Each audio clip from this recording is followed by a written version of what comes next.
नर्मदे हर। अभी हम आए हुए हैं, एक हमारे आध्यात्मिक मित्र हैं गोगलू जी नर्मदापुरम में, और उन्हीं के मकान पर एक उन्होंने रूम बना रखा है जिसे सत्संग भवन का नाम दिया गया है। तो इस सत्संग भवन में क्या होता है, हालांकि होता है ये कार्यक्रम तो चलता है शाम के समय, लेकिन आज हमारे विशेष आग्रह पर जो यहाँ इस सत्संग भवन की जो महान विभूतियाँ हैं उनको आमंत्रित किया गया है। और आइए हम सब मिलकर के थोड़ा सा इन विभूतियों के सत्संग का आनंद लेते हैं। तो ये देखिए, मैं कैमरे को थोड़ा सा हमारा, तो ये सामने बैठे हुए हैं पीले वस्त्र में हमारे श्रद्धेय मोहनलाल जी चतुर्वेदी। आप चौबे जी के नाम से जाने जाते हैं, किंतु है चतुर्वेदी जी। और इनकी अवस्था लगभग 91, 34 का जन्म है दादा। हाँ, तो 91 के लगभग।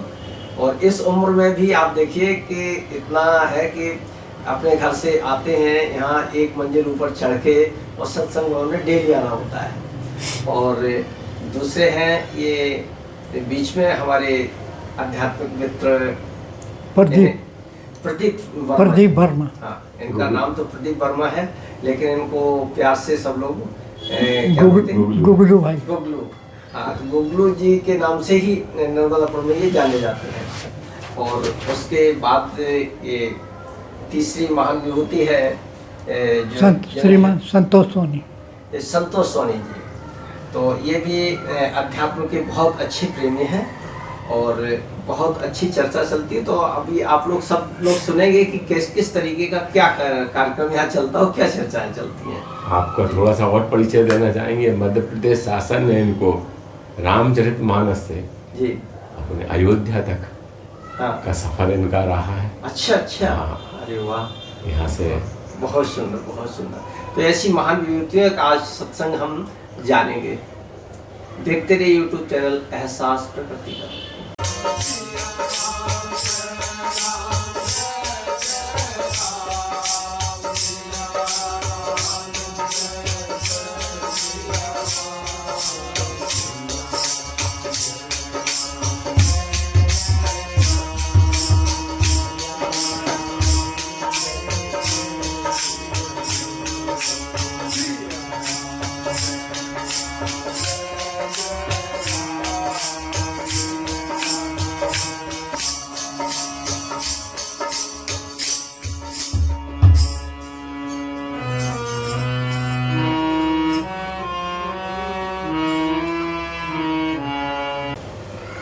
मैं बोलूं?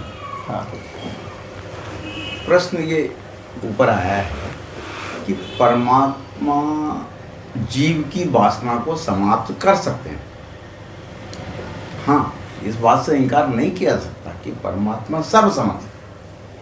परमात्मा के लिए कहा गया है कर्तुम अकर्तुम अन्यथा कर्तुम समर्थ। ये परमात्मा की विभूति है। रामचरितमानस में भी इसका वर्णन है। कहा है रघुकुल केतु सेतु श्रुति रक्षक काल कर्म स्वभाव गुण भक्षक।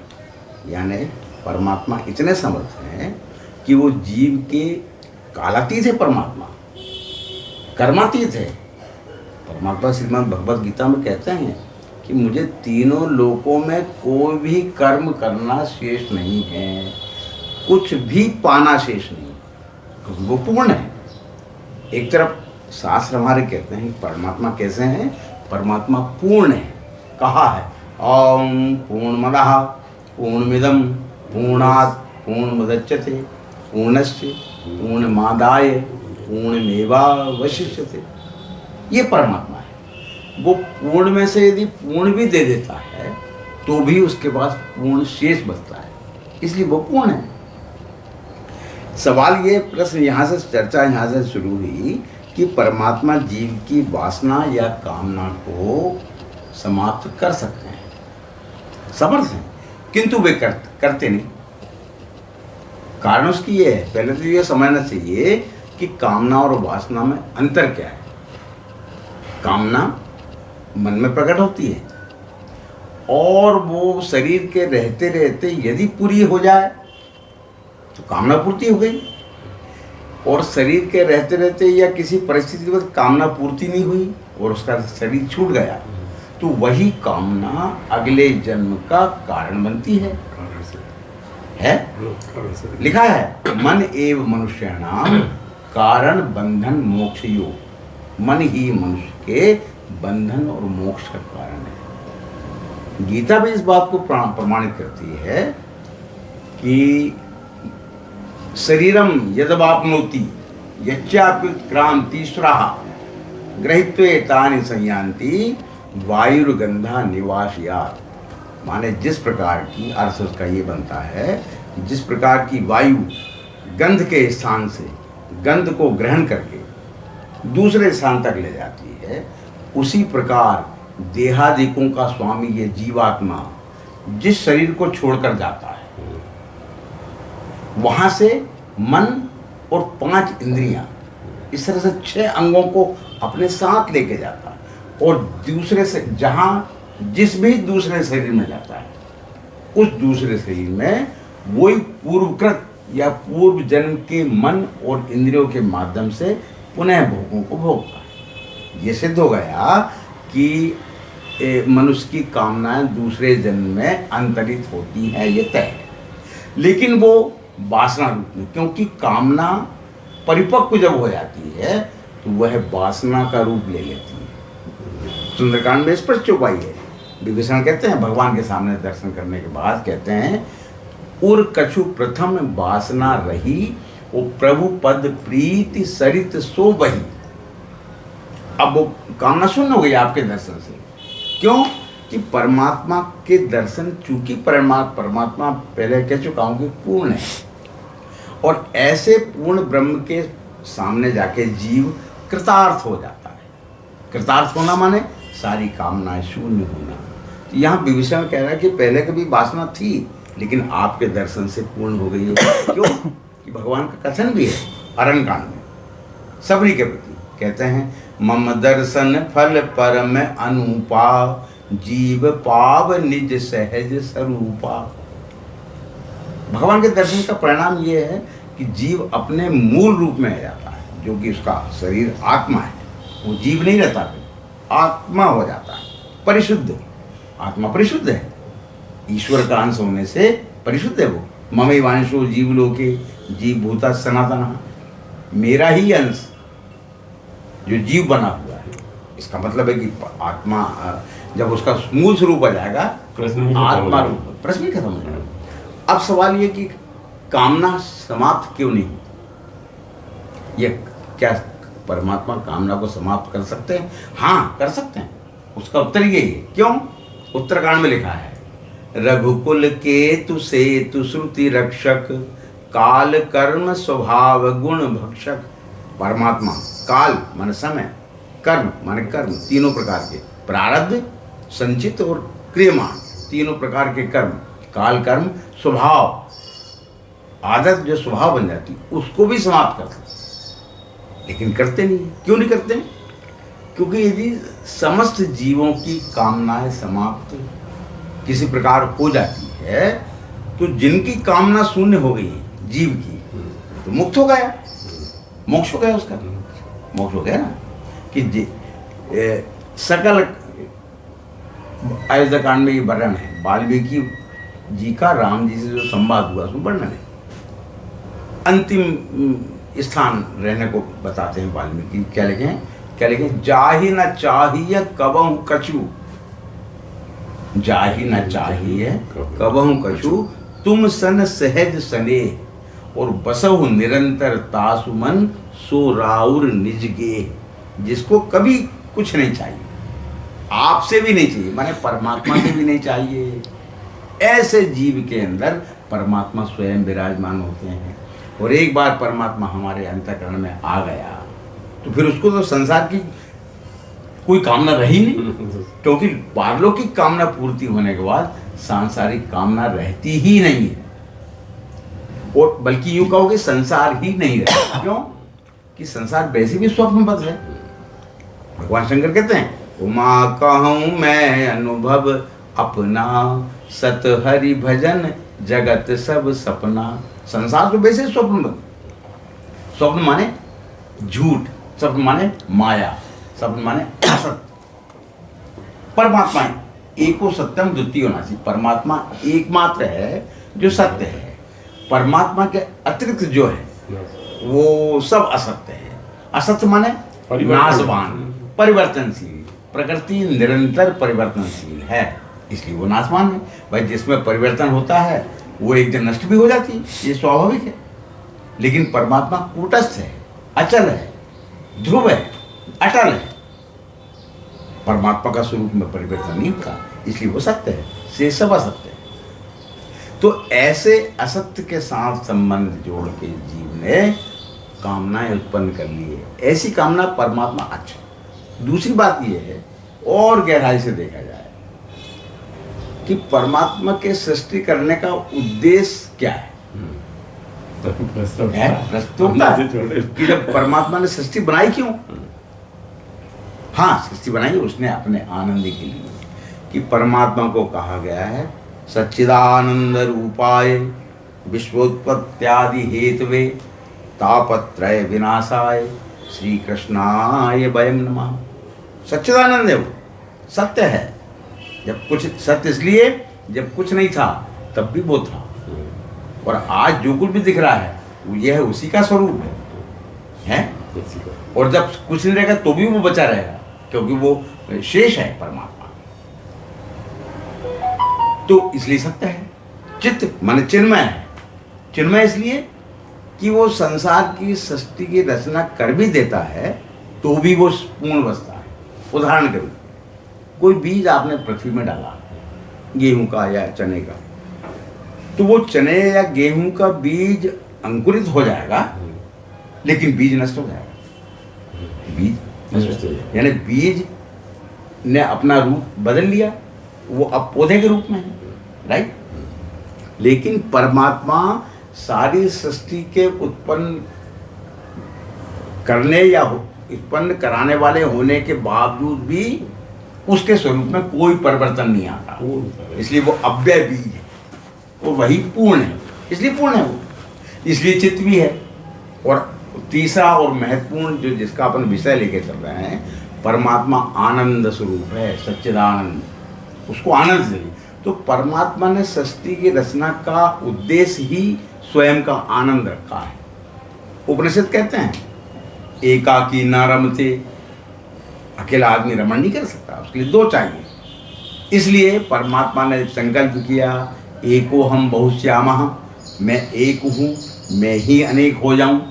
क्यों? अनेक होने का कारण क्या? आनंद लेना।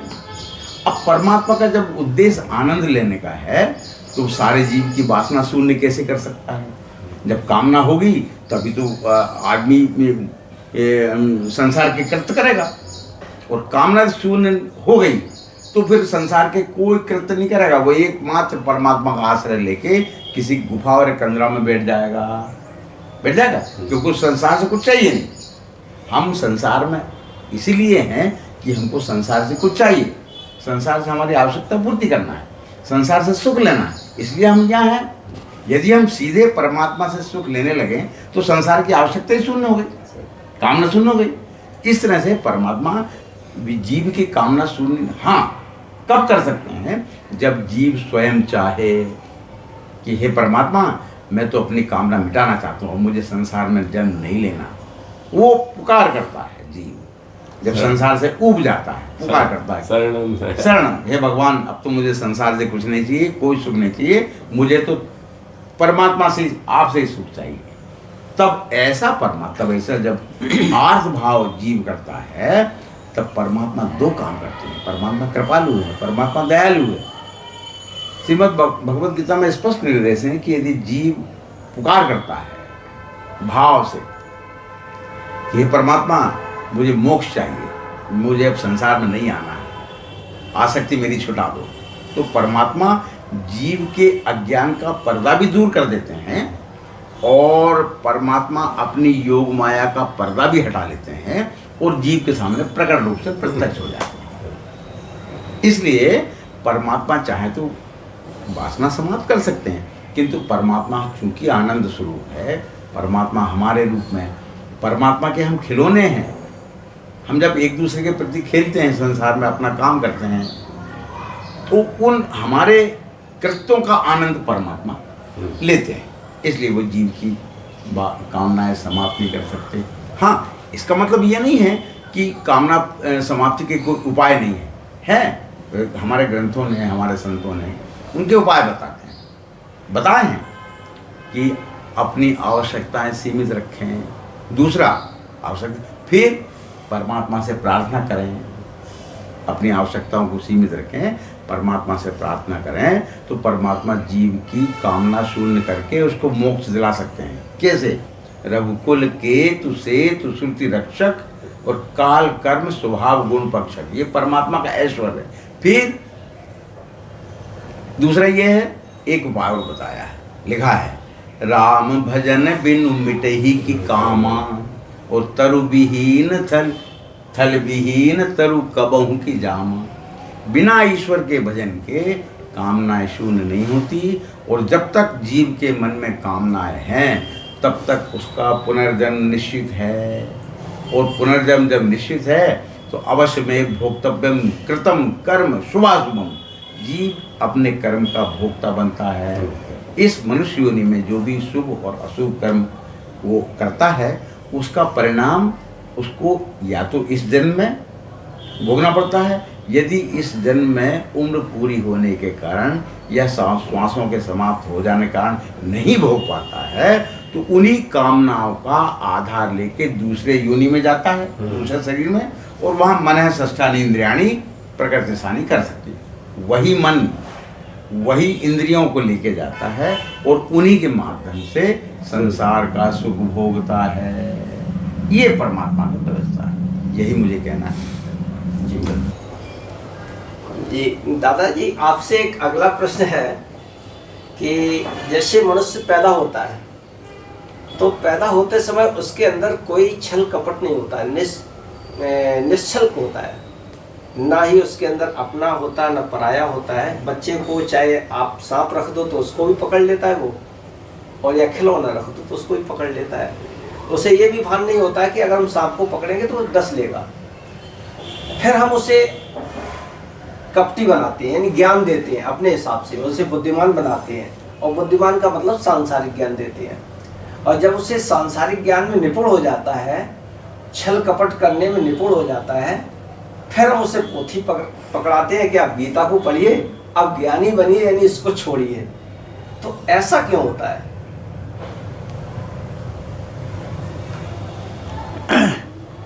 ये प्रश्न आपने जो मुझसे पूछा है, जी, इसका सटीक उत्तर देने में मैं सक्षम नहीं हूँ, पर आपने जो पूछा है उसके हिसाब से जो मुझे आता है, क्योंकि मैं अनुभव के आधार पर बता दीजिए। जी।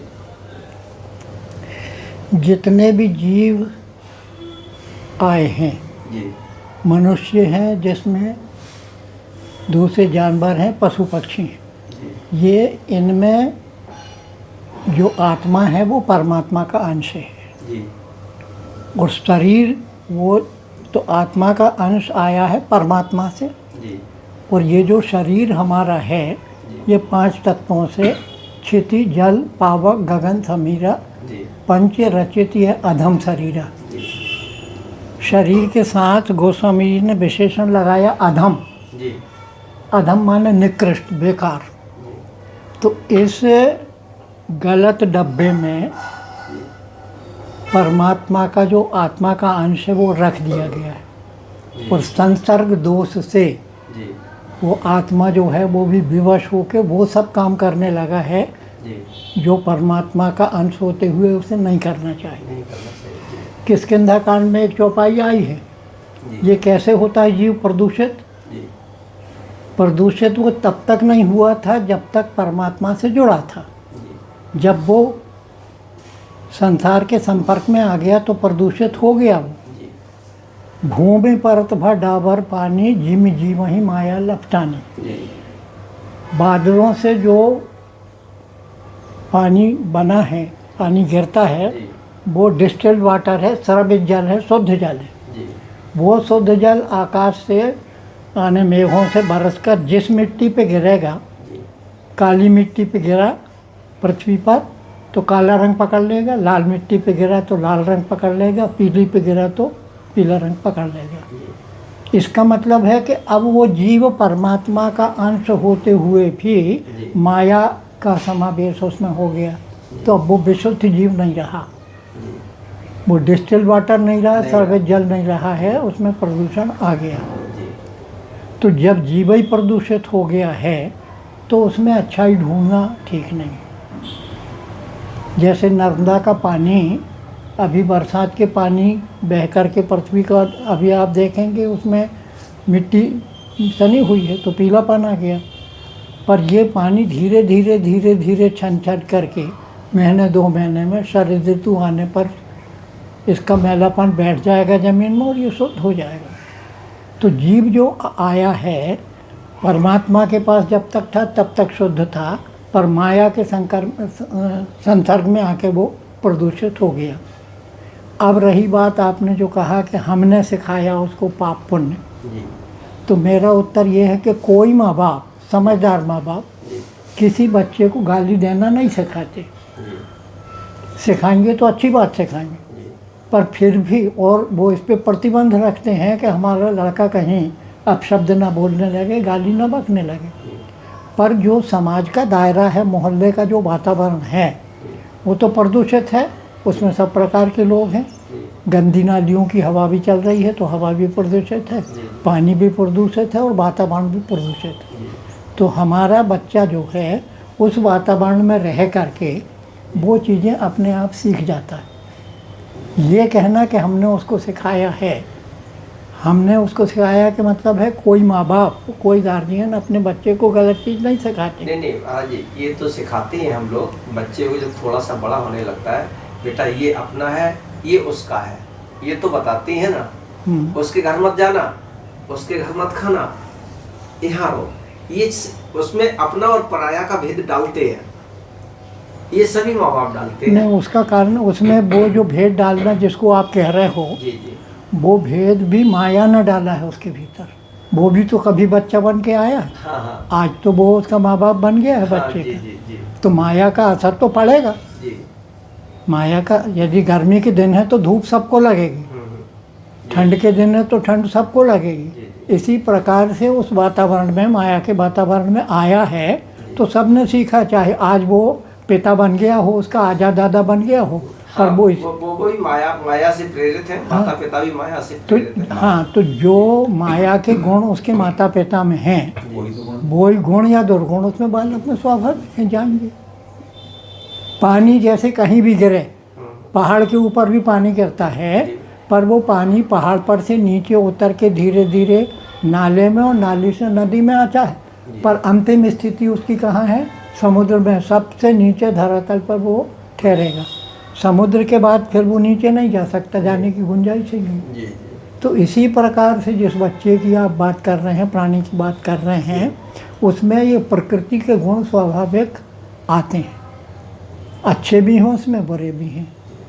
जिसमें आप कह रहे हैं कि हमने उसको बेईमान बनाया, हमने उसको झूठ बोलना सिखाया, उसी वातावरण में ऐसे महात्मा भी हैं जो कभी उनमें कोई दुर्गुण नहीं आते। जैसे कमल के पौधे का जन्म कीचड़ में होता है, किसी तालाब में या नदी में होता है, और कमल कीचड़ से उत्पन्न होकर के जल में ही रहता है, पर उसकी विशेषता ये है कि वो जल की सतह के ऊपर आता है, पत्ते भी उसके और फूल भी।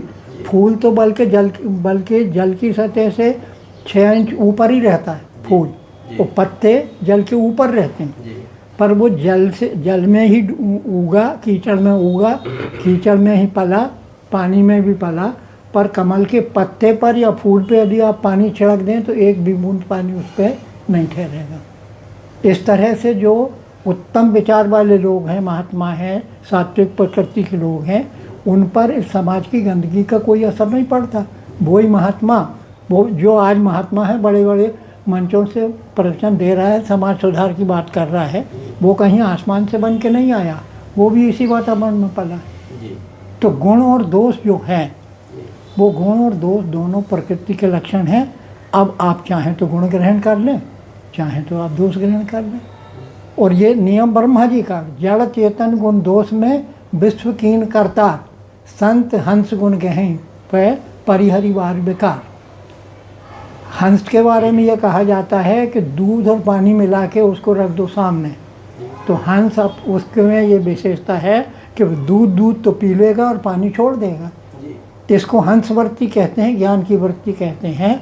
तो जो हंस वृत्ति, उत्तम वृत्ति के बाद उत्तम बुद्धि वाले लोग हैं, वो समाज से गुण ग्रहण करते हैं और दूषण को, अपराधों को, बुरी प्रवृत्तियों को छोड़ देते हैं।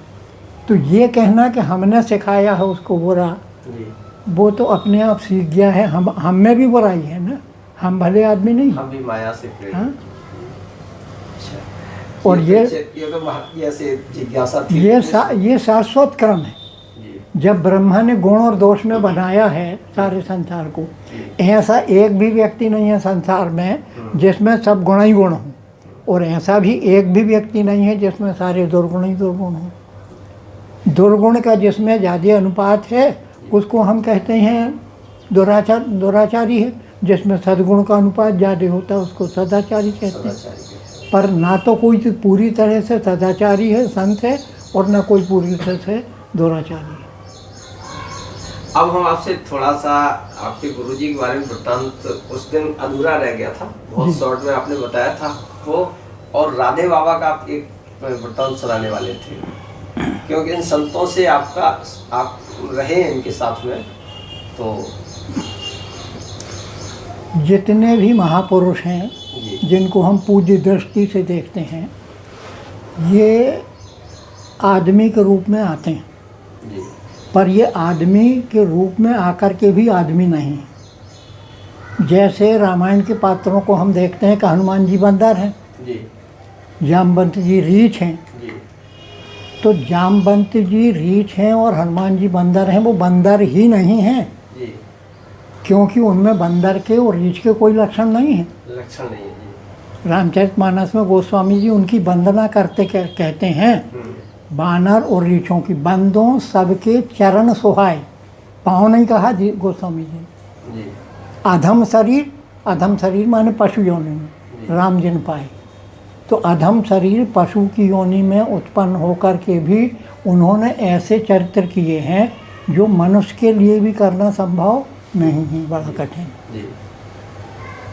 तो महत्वपूर्ण बात शरीर की नहीं, जिस शरीर को पाकर के आप अच्छा काम करते हैं उसकी लोग सराहना करते हैं। जो मनुष्य आकर के पैदा हुआ तो वो डाकू बन गया, संस्कार बस, संगत के बस होकर डाकू बन गया, लूटने लगा, बंदूक चलाने लगा। और दूसरा उसी में पैदा हुआ व्यक्ति है, वो अपने पेट के उदर पोषण के लिए सेना में भर्ती हो गया। तो डाकू भी गोली चलाता है, पर डाकू जब गोली चलाता है दूसरों के प्राण लेता है, उसको कानून पकड़ता है और जेल में वो न्याय उसका होता है और उसको सज़ा होती। परंतु बॉर्डर पे जो सैनिक गोली चला रहा है वो भी दूसरों की जान ले रहा है, लेकिन वो गोली अपने लिए नहीं चला रहा है, देश के नागरिकों की रक्षा के लिए, देश के लिए चला रहा है। तो क्रियाएं एक सी होने के बाद भी उसके फल पर से विचार किया जाएगा कि कौन सराहनीय है। बॉर्डर पर जो सैनिक गोली चला रहा है वो भी हत्या कर रहा है, पर उसको हम पुरस्कार देते हैं, उसका सम्मान करते हैं, और सरकार उसको रिटायरमेंट के बाद पेंशन भी देती। पर डाकू को तो बुरे काम किए उसने तो सज़ा मिलेगी। हाँ, इसलिए ये आप पे निर्भर है कि आप बनना क्या चाहते हैं। अच्छा। आप गुरुजी के बारे में कुछ बताइए। हाँ, गुरु शब्द का अर्थ है जो ज्ञान प्रदान करे। गुरु वो नहीं है जो कान फूंक दे, पिछोड़ा गमछा साल ले जाए हमसे दक्षिणा में और भेंट ले जाए और साल भर में एक बार आकर के मंत्र दे दे। आइए। जय श्री राम। जय जय श्री राम। जय श्री राम। अरे वाह, अरे वाह, आइए। महाराज जय बता रही श्री राम। जय श्री राम।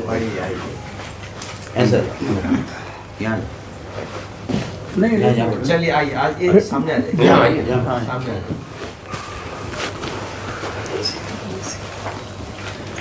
ज़्यादातर गुरु जो होते हैं वो संत होते हैं। समाज का जो कल्याण करता है वो गुरु नहीं, महागुरु है। चाहे वो किसी भी वेश में हो, पीले कपड़े पहने हो, काले कपड़े पहने हो, फुल पैंट पहना हो, कुछ भी पहना हो, उसके भीतर जो ज्ञान है और उस ज्ञान को जन कल्याण के लिए वो वितरित करता है, इसलिए उसका महत्व है। आपने मेरे गुरु के, अच्छा कोई ज़रूरी नहीं है कि वो बहुत पढ़ा लिखा हो, विद्वान हो। मेरे गुरुजी, उनका नाम था श्री सीतारमण दास जी महाराज, और वो परमहंस कहलाते थे। एक तो होते हंस और एक होते हैं परमहंस।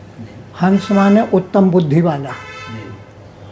हंस, पानी मिले हुए दूध को रख दें आप, तो हंस अपनी चोंच डाल करके उसमें से पानी छोड़ देगा, वो बेकार है पानी, और दूध ग्रहण कर लेगा। तो उसको कहते हैं हंस क्षीर न्याय। इसी प्रकार गुरु जो है उसमें सद्गुण ही सद्गुण होते हैं, और जो शिष्य उसके प्रति समर्पण करता है उसके दोषों को गुरु दूर करके उसमें सद्गुणों का प्रवेश कराते हैं। पर इसके लिए मेरा ये मानना है कि कोई विद्वान होने की ज़रूरत नहीं। मैंने ऐसे महापुरुषों के 2-4 महापुरुष मैं उनके संपर्क में रहा हूँ। उनमें से मेरे गुरुजी भी थे।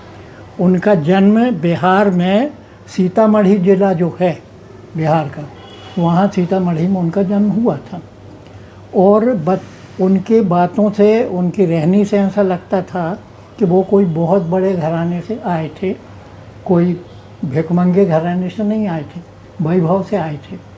और वो जिन महापुरुषों के साथ संसर्ग में आए, बचपन में ही उन पर ये छाप पड़ गई थी कि संसार झूठा है, परमात्मा ही सत्य है।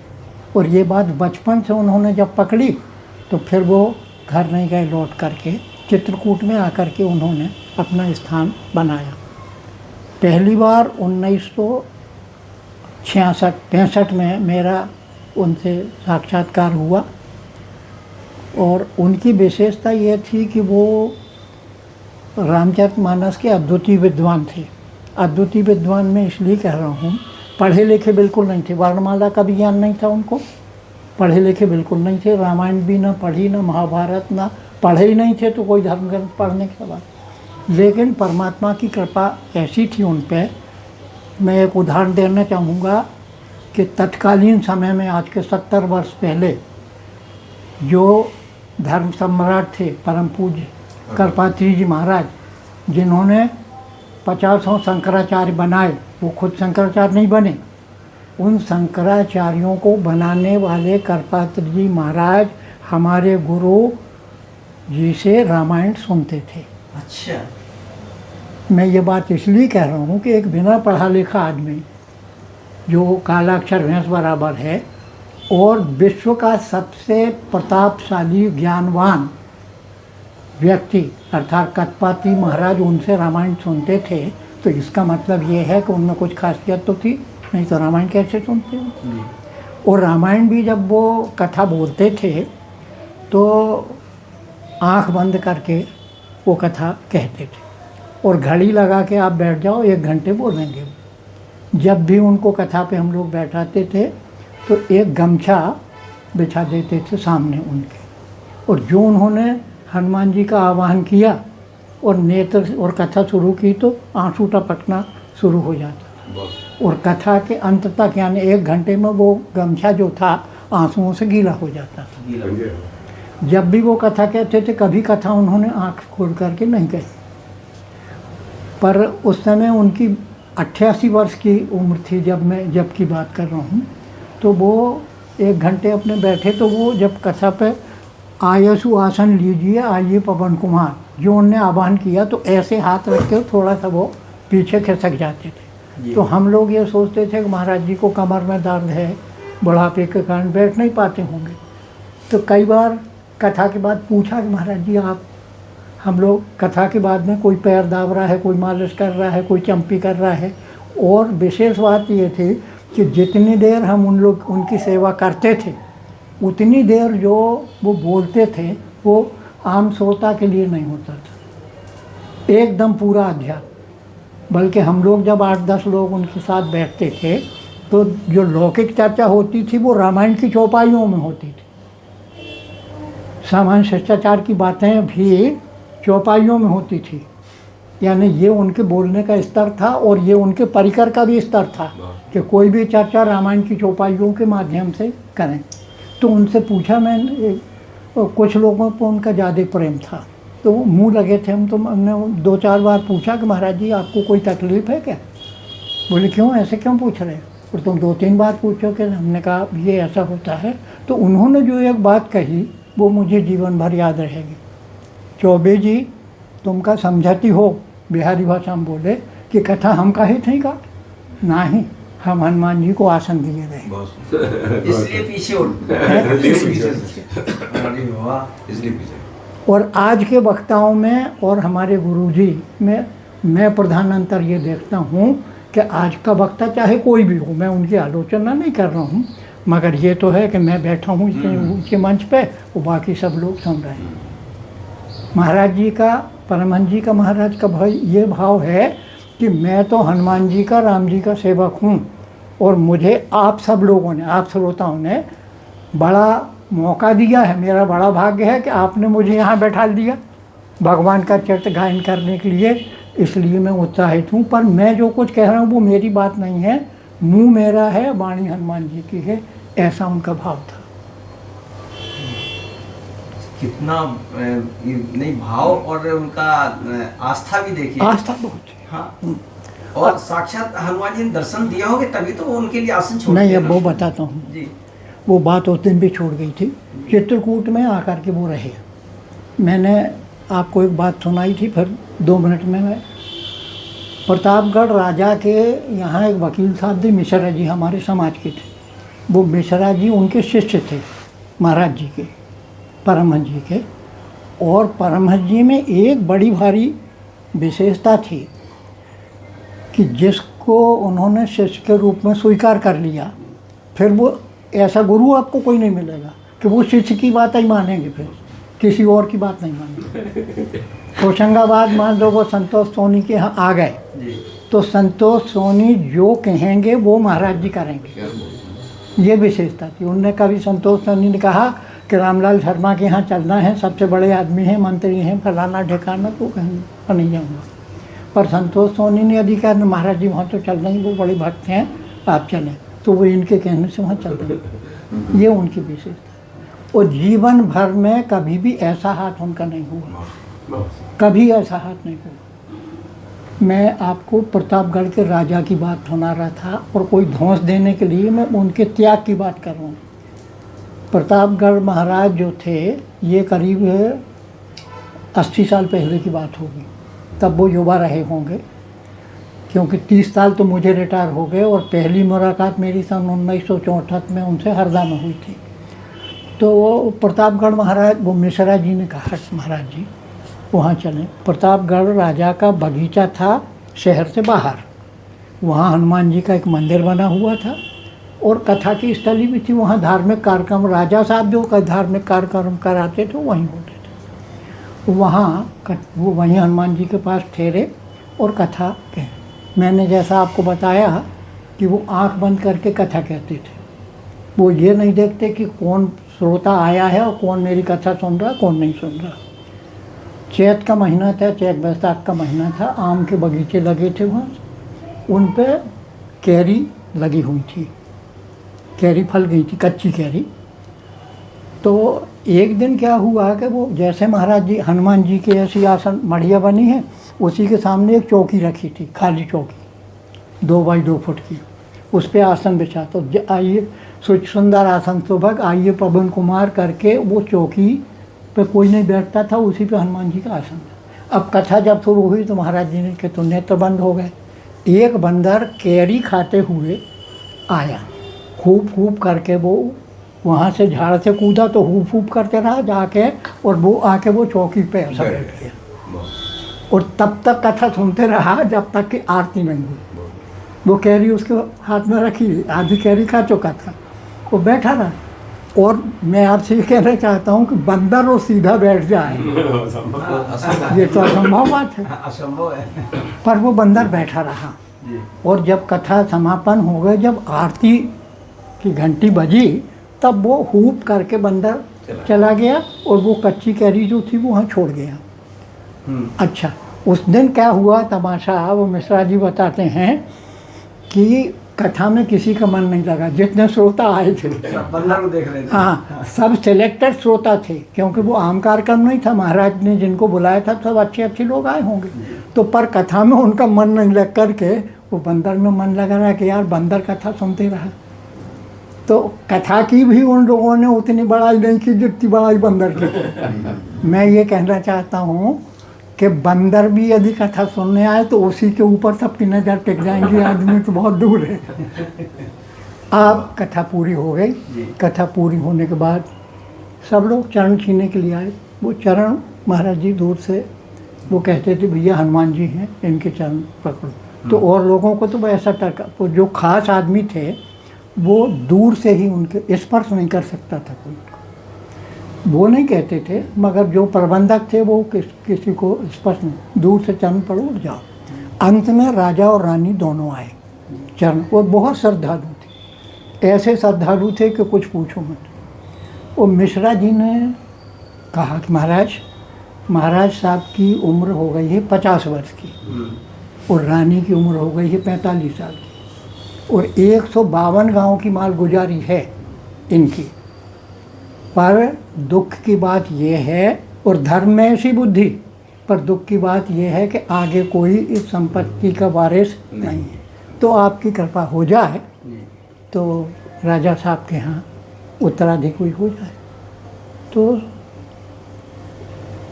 गुरुजी ने कहा मिश्रा जी, मैं तो भगवान का गायक हूँ, संत हूँ, उनका नौकर हूँ, मैं कोई सिद्ध महापुरुष नहीं हूँ जो ऐसा किसी को वरदान दे।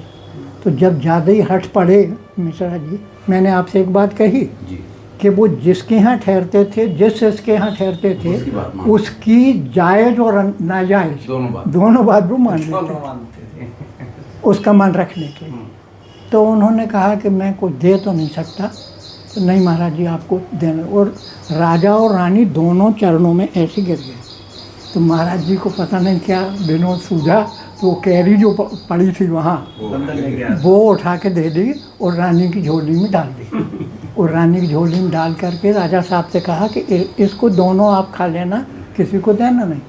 वो कच्ची कैरी थी, छिलटा समेत तो उसका गूदा भी, और जो बीजी रहती है गुठली पड़ी नहीं थी, बीजी थी, वो खा गए। परिणाम ये हुआ कि 9 महीने के बाद उनके यहाँ पुत्र रत्न की प्राप्ति हुई। और पुत्र रत्न की ऐसी प्राप्ति हुई तो महाराज भी ऐसे थे, बोले चलो मिश्रा जी गाड़ी निकालो, चलो चित्रकूट। सूदक भरे लड़के को और मिश्रा जी और राजा साहब और रानी साहब बैठ के चित्रकूट पहुँचे। अब चित्रकूट पहुँचे तो महाराज जी का जो इनका रामभद्राचार्य जी का जो आश्रम है उसके नीचे कच्चा आश्रम था, मैं गया हूँ वहाँ 2-3 बार, मंदाकिनी गंगा के किनारे कच्चा आश्रम। कच्चा आश्रम माने मट्टी की दीवार और कबीलू।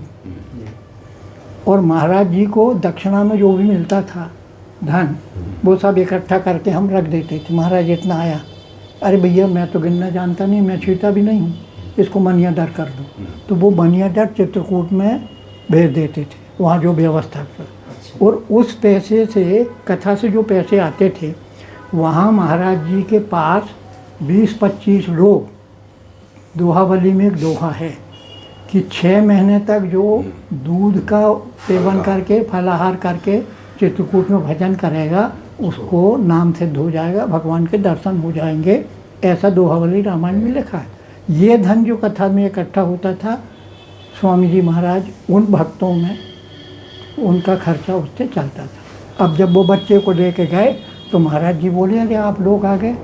बोले महाराज जी बच्चा, राजा साहब बोले कि निपुते व्यक्ति का शास्त्र में लिखा हुआ मुंह देखना भी पाप है, तो आपने हमारे निपुते का नाम मिटा दिया, अब ये बच्चा तो आपका। तो महाराज जी बोले कि भैया मैं भगवान की पूजा की सेवा करूंगा कि इस बच्चे को देखूंगा, और अभी तो दूध प्याल है, तुम इसको ले जाओ। जब राजा रानी नहीं माने तो उन्होंने कहा कि अभी 5 वर्ष तक तुम इसका पालन पोषण करो, ठाकुर जी का ही बच्चा समझ के, 5 वर्ष के बाद आना, फिर देखेंगे अपन। आ गए। आ गए। अब क्या हुआ, दूसरे साल कथा में जब अब फिर कथा हुई तो कथा 3 दिन की कथा पहले हुई और समापन कहीं महाराज जी को जाना था। और तो दक्षिणा के रूप में महाराज जी की झोली में वकील साहब ने 3 गांव की रजिस्ट्री करके लाए थे महाराज जी के नाम की। वो कागज़ झोली में डाल दिया। तो जब वो झोली में डालने लगे तो महाराज जी ने पूछा, राजा साहब इस बाबा को 2 मुट्ठी आटा देते तो हनुमान जी का टिक्कर लगा के टिक्कर बना के भोग लगाता, ये कागज़ दे रहे हो आप, इसको मैं क्या करूँगा। तो राजा साहब बोले, महाराज जी पढ़िए तो आप उसको। तो बोले, मैं तो पढ़ा ही लिखा नहीं हूँ। तो वकील साहब को दिया कागज़, वो पढ़ो। तो उसमें लिखा था कि 3 गांव की मालगुजारी महाराज जी को दक्षिणा में दे रहे हैं। और पढ़ के सुनाया तो महाराज जी उसको सुन के उदास हो गए। सबने देखा जो खड़े थे वहाँ। तो लगा लोगों को कि यार 3 गांव उन दिनों की 3 गांव की माल, सन 47 के पहले की बात है, 3 गांव की मालगुजारी इनको दक्षिणा में दे दी तो भी इनका मन उदास है। राजा साहब ने देखा वकील साहब की तरह, वकील साहब से कहा कि ये कागज़ वापस ले लो। वो कागज़ वापस ले करके वो दूसरे दिन महाराज जी से कहा कि 1 दिन और ठहरिए आप। तो महाराज जी ठहर गए 1 दिन। वो दूसरे दिन 2 गांव की रजिस्ट्री और की उन्होंने। अच्छा, 5 गांव की रजिस्ट्री हो गई और दिया। और फिर उनको बताया, महाराज जी अब इतना है। महाराज जी बोले राजा साहब से, राजा साहब आप तो बहुत बड़े दानी हैं, बहुत बड़े आदमी हैं, और मैं तो हनुमान जी का सेवक हूँ और मैं तो उनके नाम के प्रचार के लिए निकला हूँ। ये राजपाट करना, मालगुजारी करना, मेरे ये एक उन्होंने इनडायरेक्ट कहा कि मेरे पास भी कुछ था। अब वो कुछ का अर्थ निकला करीब 40 साल बाद, जब मैं वहाँ गया सीतामढ़ी। और मैंने जब पता लगाया तो पता लगा कि वो भी मालगुजार के लड़के थे। सैकड़ों एकड़ जमीन वहाँ के जो मेहनत थे सीतामढ़ी के, वो तो बड़ा वैभव है सीतामढ़ी में। 2 घंटे तक तो मैं मंदिर में, अपनी पत्नी मेरी साथ में गई थी, 2 घंटे तक मैं अटैची और वो रख के और देवी के परिक्रम करके मैं सोचा था कि यार ठहरूँ कहाँ। तो मुझे को वहीं सीता जी के मंदिर में ये प्रेरणा हुई कि जरा महन जी से तो मिल दो आप। तो मैं इसलिए मैंने कहा महन जी से मिले कि परमहंस जी महाराज यहीं के थे, तो ये महन जी जानते होंगे। तो मैं पत्नी को बैठा करके मैंने कहा मैं आता हूँ। और वहाँ गया महन जी के पास में, बहुत बड़ा भारी महल था उनका। यानी महन जी से मिलने में आधा घंटा मुझे लगा। फिर उनके कारकुनों ने पूछा पाछा तो मैं गया, और जब बातचीत हुई और उनको, लंबी चर्चा नहीं बढ़ाऊँगा, बातचीत हुई तो उनको पता लगा कि परमहंस जी के शिष्य हैं। तो उन्होंने तुरंत नौकरों को कहा, अब बोले आप ऐसे ही। तो मैंने कहा नहीं, पत्नी भी है, सामान मेरा वहाँ रखा है। उस संयोग से महंत जी की धर्मपत्नी परिक्रमा लगाने गई थी सीता जी के मंदिर में, और उन्होंने देखा तो इतने वो भी निकल आई बाहर। तो कहा वो सिल्कन रेशमी साड़ी पहनी एक भाई बैठी हैं, वही तो नहीं है आपकी पत्नी। मैंने कहा वही। तो उन्होंने कहा कि जाओ, अपने नौकरों का जाओ। मैंने कहा वो आएंगी नहीं, मुझे जाना पड़ेगा उनको, मैं जानता हूँ वो नहीं आएंगी। मैं गया तो उनने मेरे को 2-4 भजन सुनाए पत्नी ने। आधा घंटे से तुम गायब हो और तुमको ये नहीं, परदेश में अकेले मन कर। जब मुझे डांटती हैं तो मैं चुपचाप सुन लेता हूँ। लाए और जब देखा उन्होंने, फिर ठहराया और फिर कमरे में राजसी स्वागत उन्होंने हम लोगों का किया महंती जी ने। परंतु वो आधा घंटा जो मैं बोला तो उन्होंने कहा कि ये आप जो बोल रहे हैं ये तो मिथिला के लोग भी नहीं जानते, आप जानकी जी के बारे में इतना कैसे जानते हैं। तो मैंने बताया, मैंने कहा परमहंस जी महाराज हमारे जो गुरु थे वो यहीं के थे। तो उन्होंने कहा कि परमहंस जी महाराज आपके गुरु थे, जब ही आप बोले ऐसा बोल रहे हैं। और फिर उन्होंने राजसी स्वागत किया। मैं उसमें नहीं जाना, जितनी सहूलियत हो सकती थी उतनी सब दी उन्होंने। अब जब महाराज जी जाने लगे तो राजा साहब पीछे हटे नहीं कि जो मैंने दान दे दिया है वो मैं वापस नहीं लूँगा। और महाराज जी बोले कि मैं तो नियम करके चला हूँ मेरा उद्देश्य ये नहीं, उनने यही कहा था कि कुछ हमारे पास भी था और वो कुछ का मैंने बताया, वो भी मालगुजार कर। तो अब झगड़ा ये हुआ कि इस 5 गांव की मालगुजारी का हो क्या। तो जब नहीं माने तो महाराज जी ने कहा कि भैया एक काम करो, आपने दे दिया है, मुझे हनुमान जी के कारण से मिला है, तो ये रजिस्ट्री में हनुमान जी के चरणों में रखता हूँ, और रख दी। तो इससे क्या होगा महाराज जी। तो उन्होंने मिश्रा जी से कहा कि तुम महाराज जी के, राजा साहब के वकील हो और हनुमान जी के वकील हो और मेरे से हो, इससे जो आमदनी होगी वार्षिक 5 गांव से, उस आमदनी का खर्च हर साल आप साधु संतों की सेवा में लगाओ और जो पैसा बचे उसको मानस सम्मेलन में लगाओ। ये हमारे गुरुजी थे। यानी संसार की माया मोह से बिल्कुल बेरा। एक बार ग्वालियर वो आए, ये बात भी 50-60 साल पहले की होगी। होशंगाबाद जब वो आते थे तो हनुमान मंदिर जो है लक्ष्मण दास जी महाराज, वहाँ वो ठहरते थे। अंदर नहीं, हनुमान जी के मंदिर में ही जो जगह है वहाँ वो ठहरते। ठंड के दिन से खूब कड़ाके की ठंड पड़ रही थी। मैंने उनको कहा, मैं इनका घर चले। आप बोली मैं घर नहीं जाऊँगा, यहाँ जितना अच्छा वातावरण है उतना आपके घर नहीं मिलेगा। खैर, एक परकम्मा वासन कोई 81 साल की बुढ़िया ठंड में ऐसी है, उसके पास एक धोती जो पहनी थी उसके सिवा कुछ नहीं। और जहाँ वो तुलसी कोट है हनुमान जी के सामने, वो तुलसी कोट और दीवार के बीच में वो ऐसी बैठी। महाराज जी किसी कारण से उठे और देखा, उन्होंने देखा और आके कहा कि अरे कोई माई बैठी है बाहर ठंड में कोकड़ रही। तो उनको 10 मीटर कपड़ा दिया था गर्म। ग्वालियर में जो उनके शिष्य थे उनकी फैक्ट्री थी। तो महाराज जी को कहा, तो वहाँ महाराज जी तो कुछ बोले, महाराज जी ठंड बहुत पड़ रही है, ये कपड़ा है, इसमें एक आपकी आसन हो जाएगी बिछाने की, एक ओढ़ने का कंबल हो जाएगा, एक आपका टोपा बन जाएगा और एक आपका चौका बन जाएगा पहनने का। इसलिए 10 मीटर कपड़ा उन्होंने दिया। उनने तुरंत लक्ष्मण दास जी महंत को कहा, कैंची है क्या? कहने लगे हाँ है। तो उसमें से 4 मीटर कपड़ा महाराज जी ने काटा अपने हाथ से, और काट के गए नीचे उतर के, माई तेरे को ठंड बहुत लग रही है। अपने हाथ से वो कपड़ा बिछाया, आधा 4 मीटर बहुत होता है, 4 मीटर नीचे बिछाने के लिए, और उसको सुला के और उन्होंने उड़ा दिया। अब वो डोकरिया बोली, महाराज जी ये क्या कर रहे हैं? बोले देखते तो जा, तेरे सामने तो कर रहे हैं। अब वो 4 बजे रात को उठी और उठ के वो कहीं और परिक्रमा में रही होगी तो वो जाने वाली, तो वो कपड़ा घिड़ी करके रख रही थी। इतने महाराज जी ने फिर देख लिया, माई क्या कर रही? बोली महाराज जी रात को ठंड में आपने बचा लिया और अब तो ये आपका वास्तु। बोले नहीं, वो तो दे चुका, तो दे जा। ऐसी उदारता उनकी थी। हरदा में सन 1965 की बात है, एक सादा प्रसाद जी कसेरे, घंटा घर पे उनकी दुकान बड़ी बड़ी, और बर्तन, पीतल की बर्तन की फैक्ट्री थी उनकी। इतने काफ़ी संपन्न आदमी थे। शारदा प्रसाद भैया ने दीक्षा ली थी महाराज जी से, और जब वो आते थे तो शारदा प्रसाद जी कसेरे के यहाँ हम लोग कथा सुनने जाते थे। वहाँ कथा का ये आलम था कि और कथाएं में तो खास लोग आते थे, पर जिस दिन भरत चरित्र होता था, हम लोगों ने कहा महाराज भरत चरित्र सुनाइए। तो उनने कहा कि भरत चरित्र बंद कमरे में होगा, खुले में नहीं। दरवाज़ा बंद, जिनको सुनना है वो पहले बैठ जाएं, फिर कोई भी आए दरवाज़ा नहीं खोले।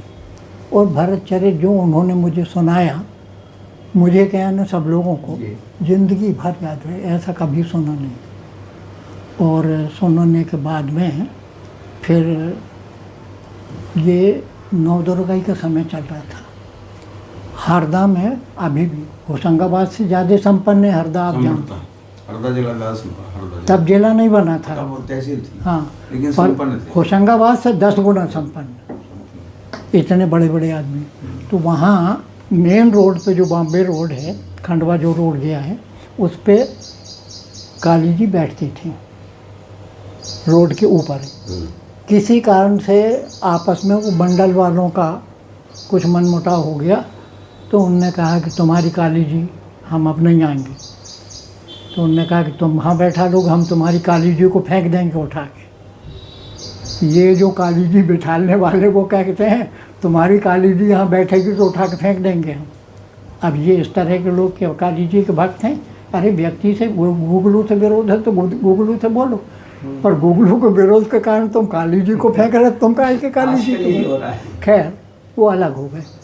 तो एक चौरस्ते पर अलग उसी मंडल के 2 हिस्से और एक चौरस्ते पर दूसरा। उस दिन मुझे नाम याद नहीं था। डबरा की, यहाँ के नरोत्तम मिश्रा मंत्री हैं, डबरा की एक महादेवी शर्मा, महादेवी वर्मा नहीं, महादेवी शर्मा विदुषी, 30 साल की उम्र, 30-35 साल की उम्र थी। अच्छा दिव्य स्वरूप देवी शरीर की लगती थी। वो उन दिनों 11,000 रुपये पर डे पर आई थी। 11,000 रुपये रोज, और 9 दिन का उनका कार्यक्रम था वहाँ का। तो उनकी कथा चल रही थी। और ये दूसरा मंडल जो अलग हुआ था, ये गरीब था, इनके पास उतना कोई था नहीं, पर ये सोच रहे थे कि यार यहाँ भी कुछ भगवान की कथा हो जाए तो अच्छा। तो किसी ने कहा कि ऐसा करो, शारदा भैया से जा कर के मिल लो, वहाँ चित्रकूट के एक संत आए हैं। तो कहा मैं उनसे मिल लेंगे। तो बोले संत से मिलने से काम नहीं चलेगा, वो शारदा भैया से मिलोगे तो उनके कहने से वो आ जाएंगे। अब वो आया मंडल यहाँ, हम लोग सब बैठे थे और उनने कहा कि महाराज जी ऐसी ऐसी बात है, कथा हमारा मंच देवी का खाली है और आपकी कृपा हो जाए तो उनने इशारा किया शारदा भैया की तरफ। शारदा भैया ने मेरे को कहा, एक सीताराम मालवी थे, तो हम लोग हरदा के जितने दिन मैं हरदा में रहा, पूरे कार्यक्रम से, धार्मिक कार्यक्रम से हम लोग जुड़े थे। तो बदनाम थे हम लोग तो कि ये धार्मिक कार्यक्रम कराते रहते हैं। तो कहा, तो हमने महाराज जी से निवेदन किया, तो बोले चलो। आए तो वो कथा महाराज जी, तो वहाँ जब कथा शुरू हुई तो वहाँ तो कोई था नहीं, कार्यकर्ता लोग थे 20-25, कोई थे नहीं। तो सब लोगों को लगा कि, और बाई की उसमें मंडप में कम से कम 10,000 लोग रहे होंगे। उस सड़क पे था तो दर्शन करने वाले उधर भी जा रहे थे, उधर से इधर भी आ रहे थे। तो जैसे ही परमहंस जी महाराज को कहा बोलने के लिए, तो भीड़ बिल्कुल नहीं थी। पर जैसे हनुमान जी का आवाहन किया, अच्छा हारमोनियम नहीं, कोई संगीत नहीं, वो तो बस बोलते थे। जो कथा शुरू कहना किया, तो जो इस तरफ से आ रहे थे, उधर जा रहे थे शहर की तरफ, वो फिर देवी के दर्शन करने आगे नहीं गए, वहीं बैठ गए। और जो उधर से आ रहे थे दर्शन करके, वो इधर नहीं गए, वो बैठ गए। और धीरे धीरे आधा घंटे में ये स्थिति हो गई कि वो देवी का जो पंडाल था, जहाँ महादेवी शर्मा प्रवचन कर रही थी, पूरा खाली हो गया। क्योंकि माइक लगा था, उसकी आवाज़ भी आ रही थी यहाँ का। तो यहाँ के माइक की आवाज़ जब कथा की वहाँ पहुँची, तो सारे लोग उठ के यहाँ गए। ये भगवान जाने क्या चमत्कार था। आखिरी में ये स्थिति हुई कि वहाँ कार्यकर्ताओं के सिवा कोई नहीं बचा। और बाई खिस्सिया करके बोली, ये कहाँ के बावड़ा जोगी को पकड़ लाते हैं, इनको कथा कहना आता भी है, और इस तरह की ये कथा कहते हैं। ऐसा कह कर वो गुस्से में मंच से नीचे उतर जाए। इस मंडल का एक कार्यकर्ता वहाँ खड़ा हुआ था, किसी कारण से गया होगा, उसने सुन लिया।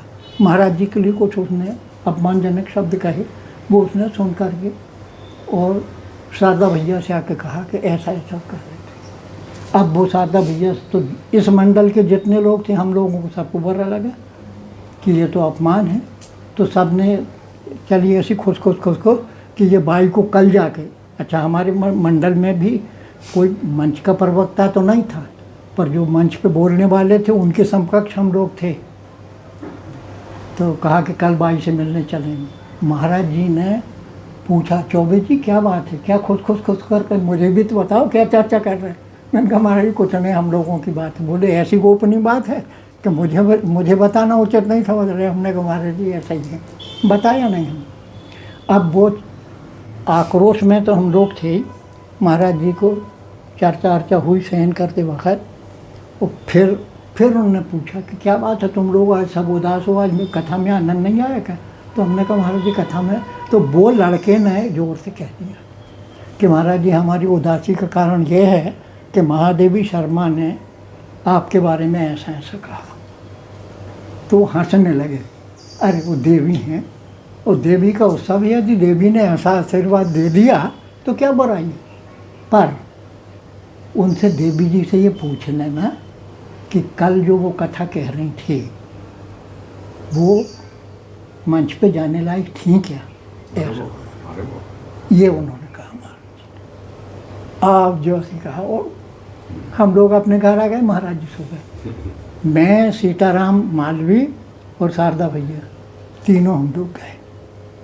कहाँ जा रहे तुम लोग? हमने कहा महाराज जी बाई से मिलने जा रहे हैं। बोले देखो वहाँ जाके कोई उद्दंडता नहीं करना। हमने कहा नहीं महाराज जी कोई उद्दंडता हम नहीं करेंगे, मिले आए। गए हम यहाँ से, फूल का गजरा ले गए, फूल ले गए। और बाई जब हम वहाँ पहुँचे तो स्नानागार से निकले हुए वो बाल उनके गीले, धोती ऐसी लिपटी हुई आ रहे। जो उनने हम लोगों को देखा तो विनम्र थी वैसे वो। अरे आइए आइए आप लोग आइए। कहाँ से आए? हम लोगों ने बताया। हमने ये ठाकुर जी के फूल हैं। तो जा कर के उनने आई, वो बैठी, बातचीत हुई। और जब बातचीत हुई तो हम लोगों से जिस स्तर की बातचीत हुई उससे वो समझ गई कि ये कोई साधारण लोग नहीं है। कैसे आए? तो हमने कहा भाई महाराज जी की कथा कल वहाँ इस चौरस्ते पे थी, आपकी कथा उस चौरस्ते पे थी, तो हम सुनने आ नहीं पाए। तो हमने कहा चलो सुनने नहीं आए हैं तो यहीं आपसे थोड़ा सा लाभ ले लें। और हम लोगों ने आध्यात्म की चर्चा की, वो चर्चा नहीं की। और जब वो आप कौन हैं? हमने कहा हम उनके शिष्य हैं।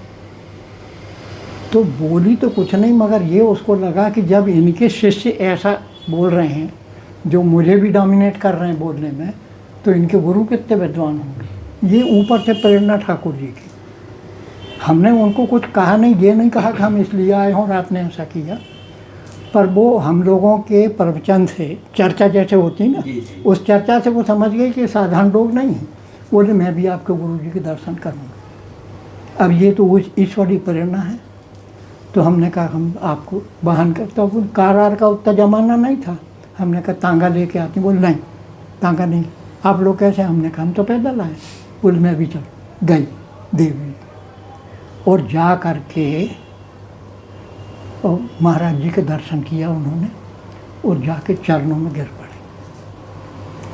तब तक किसी ने आके उनसे ये बात उनके कान में डाल दी।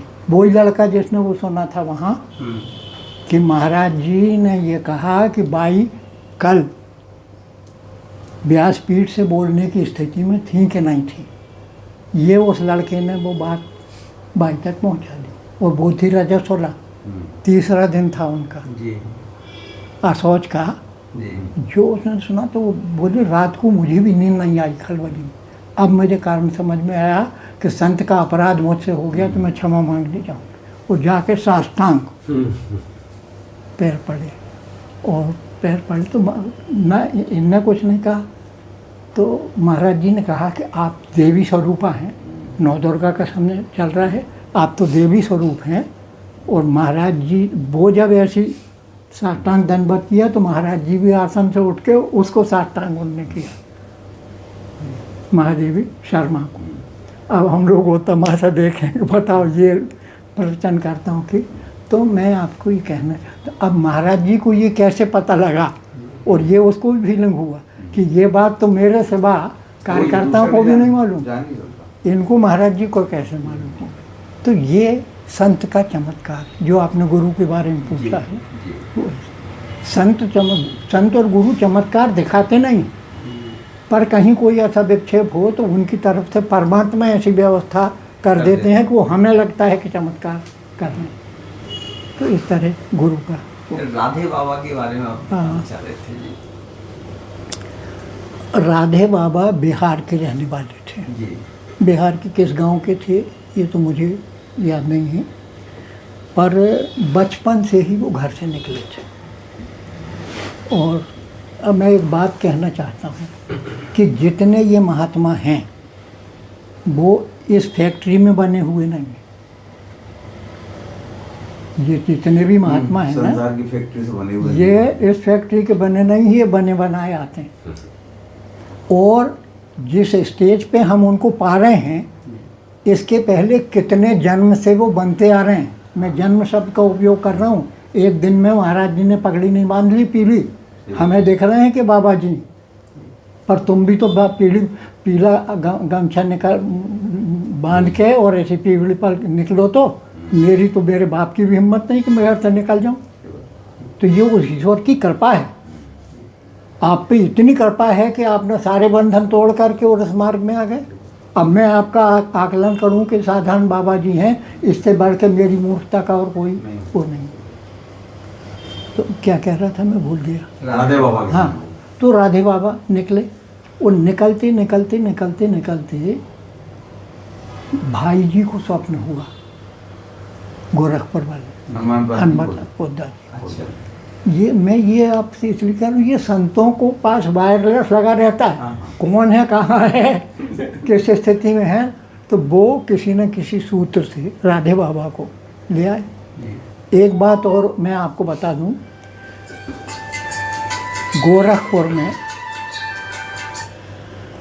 गोरखपुर में जहाँ ये योगीराज जो मुख्यमंत्री हैं, ये गोरखनाथ जी के शिष्य परंपरा में महंत हैं।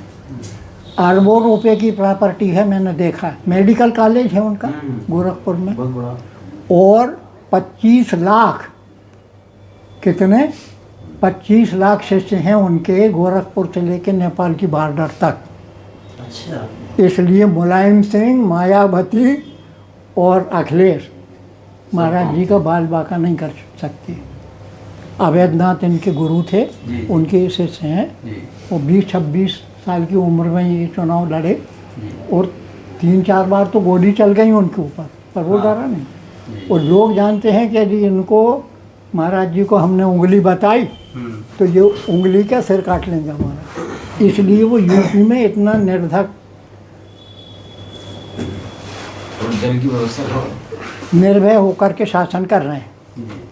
अब वो तो भाई जी को स्वप्न आया कि ऐसी ऐसी बात है, तो भाई जी ने भेजा और राधे बाबा को बुलाया। गोरखपुर में भी 2 गुट थे उस समय, गुट कहना ठीक नहीं है उनको, एक निर्गुण विचारधारा वाले और एक सगुण साकार विचारधारा वाले। जो गीता प्रेस के संस्थापक हैं सेठ जी, क्या नाम है उनका, जयदयाल जी गोविंद। करोड़ों रुपए की प्रॉपर्टी जयदयाल जी गोविंदका की गीता प्रेस में लगी, और वो ही बम्बई में भाई जी रुई का व्यापार करते थे, हनुमान प्रसाद जी पोद्दार। मैंने एक बात आपको पहले भी कही, अभी ये जो दिव्य पुरुष होते हैं इनको दिव्य दृष्टि से मालूम हो जाता है कि किसको लाना और किसको कहाँ बैठाना। तो सेठ जी गए और भाई जी को कहा कि तुम व्यापार छोड़ो, चलो वहाँ, और वहाँ ले गए। पर सेठ जी में ये था कि वो निर्गुण परक उपासक थे, वेदांत के प्रकांड विद्वान। और जो वेदांती होता है, ज्ञान मार्ग भी होता है, वो कितना ही ऊंचाई पे पहुंच जाए मगर भक्ति वाले को, सगुण वालों को थोड़ा सा अलग दृष्टि से देखता है। भाई जी जो थे वो पूरे सगुण साकार के उपासक, और सेठ जी जो थे गोविंदका जी वो निर्गुण उपासक। उनकी साधना में कोई अंतर नहीं, लेकिन मार्ग दोनों को अलग अलग थे।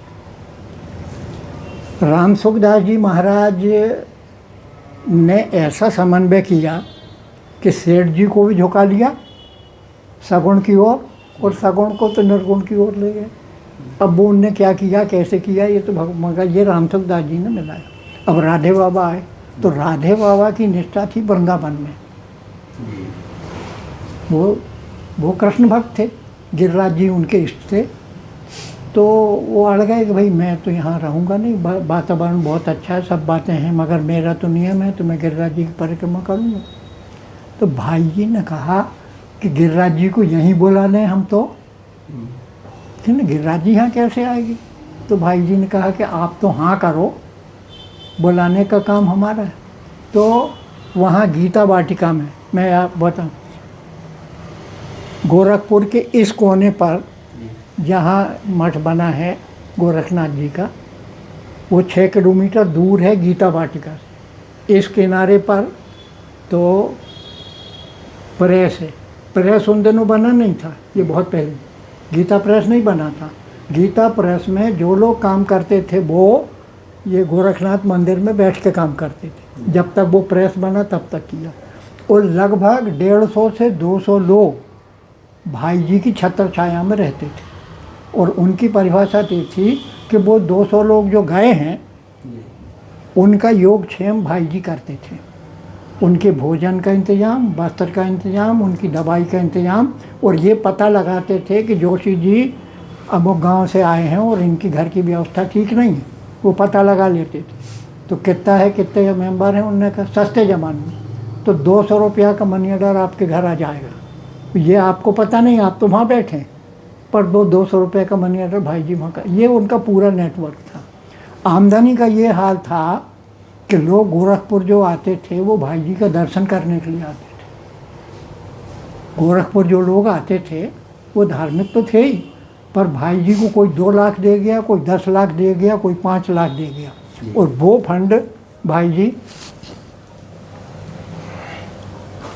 मैं कहानी नहीं करूँ, बना हुआ कम से कम 10 मीटर लंबा और 4 मीटर चौड़ा गिरिराज बने हैं भगवान। और उनको राधे बाबा को ये समझाया गिरिराज जी कहाँ नहीं, यहाँ है। और लोभ ये था कि यहाँ राधे बाबा टिक गए तो हमको प्रवचन सुनने का लाभ होगा। जैसा जैसा उन्होंने कहा वैसा वैसा किया। और राधे बाबा, अच्छा, राधे बाबा के पास कोई सामान नहीं होता था। 2 संत ऐसे थे। अच्छा। राधे बाबा का दर्शन तो मैंने नहीं किया, पर भाग्य है कि राम 2 बार जाने, 8 रोज तक 2 बार, जैसे अपन यहाँ कमरे में बैठे ऐसा मुझे मौका मिला राम सुखदास जी के साथ। तो राधे बाबा जब वो बोलते थे तो उनको होश ही नहीं रहता था। यानी भाई जी में जो राधा भक्ति आई वो राधे बाबा के प्रसाद से आई थी। और भाई जी की ये स्थिति थी कि जितनी किताबें निकलती थी उसका प्रूफ रीडिंग खुद बैठ के पढ़ते थे वो कमरे में। कौन? भाई जी। इसलिए गीता प्रेस की किताब में आपको कोई गलती नहीं मिलेगी। अब हो रही हो गलती तो नहीं कह सकता। तो वो खुद, अच्छा, वो ऐसे आराम कुर्सी भी एक कमरे में बैठे रहते थे। और फिर कोई आया उनके पास तो क्या, मेरा मत्था दुख रहा है। तो जब उनने कहा कि मत्था दुख रहा है तो सब समझ जाते थे कि इनका एकांत का समय आ गया। तो सब उठ के चले जाते थे, वो कमरा बंद। और उस बीच में राधिका जी रोज आती थी। यहाँ मैं गोरखपुर गया हूँ, ये राधे श्याम खेम का जो संपादक थे, इनके भाई एक थे, उनका नाम भी राधे श्याम था, सरनेम भूल रहा हूँ, उनके रिश्तेदार थे भाई जी के। तो वो ये कहते थे कि जब भाई जी कहते थे कि मेरा मत्था दुख रहा है, मारवाड़ी थे वो, तो समझ लो कि अब एकांत चाहिए। और उतनी देर फिर राधा जी से ऐसी आमने सामने बात उनकी होती थी। अच्छा। ऐसा लोगों का कहना है। और कुछ लोग कान लगा के सुनते भी थे। जो जासूसी करने वाले संत थे, तो देखा तो किसी ने नहीं, पर सुना जरूर। तो जिनने सुना है, अच्छा, भाई जी की हिदायत थी कि मेरे बारे में एक भी लाइन नहीं लिखना कभी भी। तो जितना साहित्य छपा है, मेरे पास जीवनी थी पोता जी की 3 खंडों में, अब चली गई। तो वो उनके राधे श्याम खेम का, नहीं, राधे श्याम बंका, ये राधे श्याम खेम का कल्याण के सब संपादक थे। इनके बुआ के लड़के राधे श्याम बंका, उनका प्रेस वहीं है गीता वाटिका में। उनसे मेरी बात हुई और तो उनने बताया। तो राधे बाबा समाधि में चले जाते थे, बोलते। एक रोज तो ऐसा बताते हैं कि सत्संग हो रहा था, जंगल था उन दिनों, तो एक अजगर, एक सांप आके बैठा बीच में। अब सब लोगों की, वो तो आंख मूंद के कथा कह रहे, और सांप बैठा उनके सामने। अब और लोगों वहाँ सब प्रबुद्ध लोग बैठे थे, तो डर तो सब रहे थे सांप से, पर बोल नहीं रहे थे। तो वो सांप तब तक बैठे रहा वहाँ जब तक कि राधे बाबा बोलते रहे। और जो उनका प्रवचन खत्म हुआ वो चला। और ऐसा कहा जाता है कि वो सांप वहीं रहता था। एक दिन तो कथा में आ गया, तो वो उन्होंने मना किया था कि उसको कोई मत मारो, वो भी कोई पूर्व जोड़ने का संत है, और नहीं तो सांप आए और काटे नहीं, कथा में बैठा रहे। तो ऐसा। अच्छा, राधे बाबा की एक मूर्ति लगी है वहाँ गोरखपुर में, और एक पुजारी वहाँ पूजा करते हैं, उनके शिष्य राधे बाबा जब थे। मैं और एक द्विवेदी थे, सुपरिंटेंडेंट थे RMS में। हम लोग गए थे, अयोध्या जाते थे, अयोध्या से हम लोग गए। तो मुझे तो आइडिया था सबका, तो मैंने कहा यार चलें अपन। तो वो राधे बाबा का के मंदिर में जो पुजारी पूजा करता था, हमने कहा राधे बाबा के दर्शन तो हुए नहीं, पर इनके पुजारी के ही दर्शन कर ले। गए हम वहाँ, तो वो एक गमछा लगाए हुए, ना ऊपर कुछ पहना ना नीचे, एक गमछा पे आए। हमने कहा महाराज जी राधे बाबा के बारे में कुछ, तो उनने कुछ मोटी मोटी बातें बताई। मैं एक चादर ले गया था भागलपुरी और 100 रुपये का नोट और एक नरिया उनको देने लगा। तो देने लगा तो वो हंस के बोले, अरे अरे ये क्या कर रहे हो? तो मैंने कहा आपको भेंट दे रहे हैं। बोले देखिए मेरे पास तो आप जो दे रहे हो उसको रखने की जगह है नहीं, नोट दे रहे हो तो खीसा है नहीं, नारियल दे रहे हो तो उसको रखने की जगह नहीं, और जो मैं गमछा लपेटूँ, उनका कहा नहीं उन्होंने, तो जो मैंने लपेटा है बस उतने से मेरा काम चल, तो मैं इसका आपकी चादर लेके क्या करूँ? नहीं, मैंने कहा महाराज जी आप रखें। तो उन्होंने कहा कि आपको दान करना ही है, तो यहाँ बहुत लोग हैं, किसी भी संत को, मतलब उस परंपरा को निर्वाह कर रहे थे वो, कि जब मेरे गुरु ने कभी किसी से कुछ नहीं लिया तो मैं आपसे भी कुछ नहीं लूँगा। ये आपने गुरु का जो प्रश्न पूछा था, तो गुरु को तो मैंने नहीं देखा, पर उनके शिष्य में जो लक्षण आए हैं तो आए तो गुरु से, गुरु से। हाँ। और जो कहा जाता है गुरु ब्रह्मा गुरु विष्णु गुरुदेव महेश्वरा, वो मुझे लगता है कि गुरु भगवान से भी ऊपर है। गुरु माने संत, और रामायण में लिखा है, भगवान ने कहा है सब, सातम सम मोहि में जग देखा, और मोते अधिक संत कर लेखा, है ना?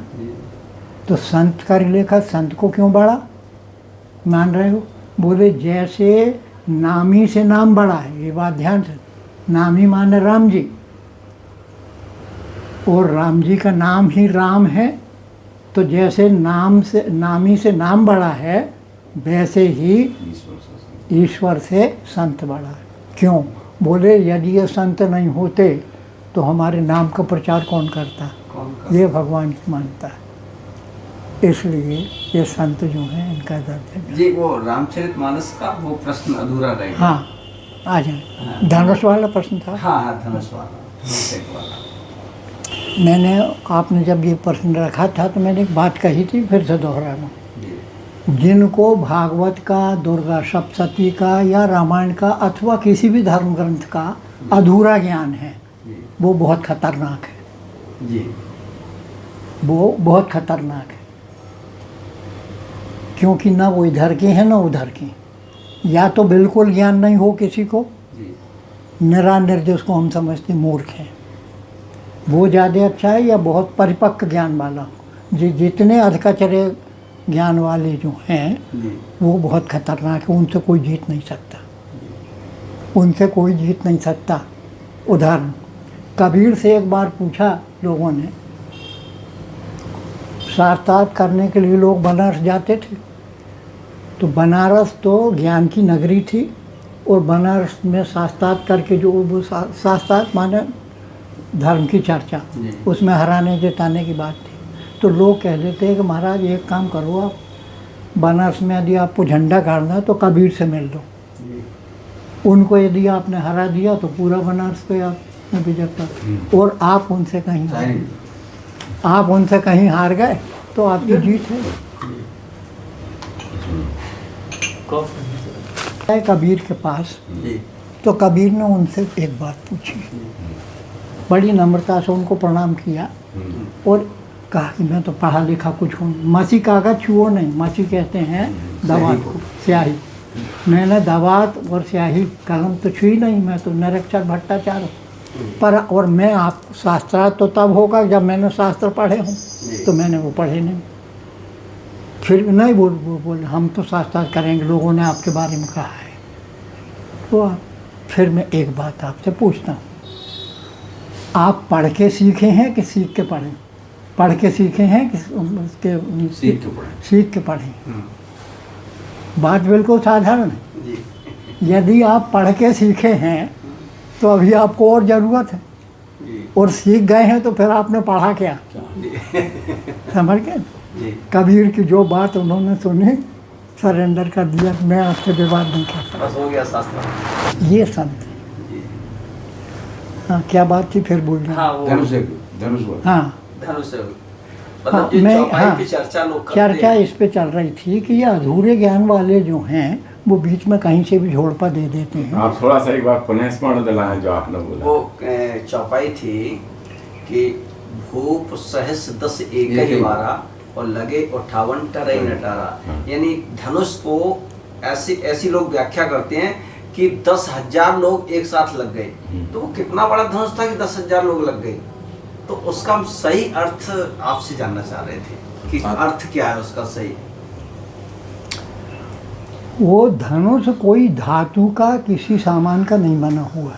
जी यदि हम ये समझ लें कि वो धनुष है क्या, तो ये प्रश्न निरर्थक हो जाएगा अपने आप। धनुष किसका है? शंकर जी का। शिव जी का। और शंकर जी अभिमान के देवता हैं। अच्छा, शंकर जी अभिमान के देवता हैं। तात्विक रूप से हैं? हाँ, तात्विक आध्यात्मिक रूप जो है जी वो ये है। और रामायण में लिखा सकल शोकदायक अभिमाना, जिसके भीतर अभिमान है वो दूसरों को शोक देगा। बात असल में ये है कि शंकर जी ने जब त्रिपुरासुर, थोड़ी लंबी है कहानी, त्रिपुरासुर नाम का एक दैत्य हुआ। उसने सारे देवताओं को क्या, सारे ब्रह्मांड को परेशान कर दिया। और ब्रह्मा जी से तपस्या करके उसने ये वरदान प्राप्त किया था कि मुझे एक तो दीजिए आप सोने का लोक, एक दीजिए चांदी का लोक, और एक दीजिए लोहे का लोक। और ये कहीं ज़मीन पे नहीं हो, ये अंतरिक्ष में घूमते रहें। सोने का महल, चांदी का महल और लोहे का महल। और ये अंतरिक्ष में, आकाश में जैसे हवाई जहाज चलता है ऐसा घूमते रहें। ये वरदान उसने मांगा। अब ये सोने का महल क्या है, चांदी का महल क्या है, लोहे का महल क्या है, इसका आध्यात्मिक अर्थ है सोने का महल माने सात्विक गुण, चांदी का महल माने राजसी गुण, और लोहे का महल माने तामसी गुण। इसी तीनों में वो घूम रहा है। और जब देवता लोग उस पर चढ़ाई करते हैं तो वो कभी सोने के महल में से चांदी के महल में जाता है। जब वो चांदी के महल में आते हैं तो देवता लोग, तो वो लोहे के महल में चला जाता है। और लोहे के महल में जब जाते हैं लोग फिर सोने के महल में आ जाता है। वो त्रिपुरासुर कहीं पता ही नहीं लगता लड़ोगे किससे आप। लड़ोगे किससे? तब लोग, ब्रह्मा जी भी हार गया तो ब्रह्मा जी को सबने कहा कि आप ऐसा उपद्रव करके उसको ऐसा वरदान दिया। तो कहा शंकर जी इसको मारेंगे।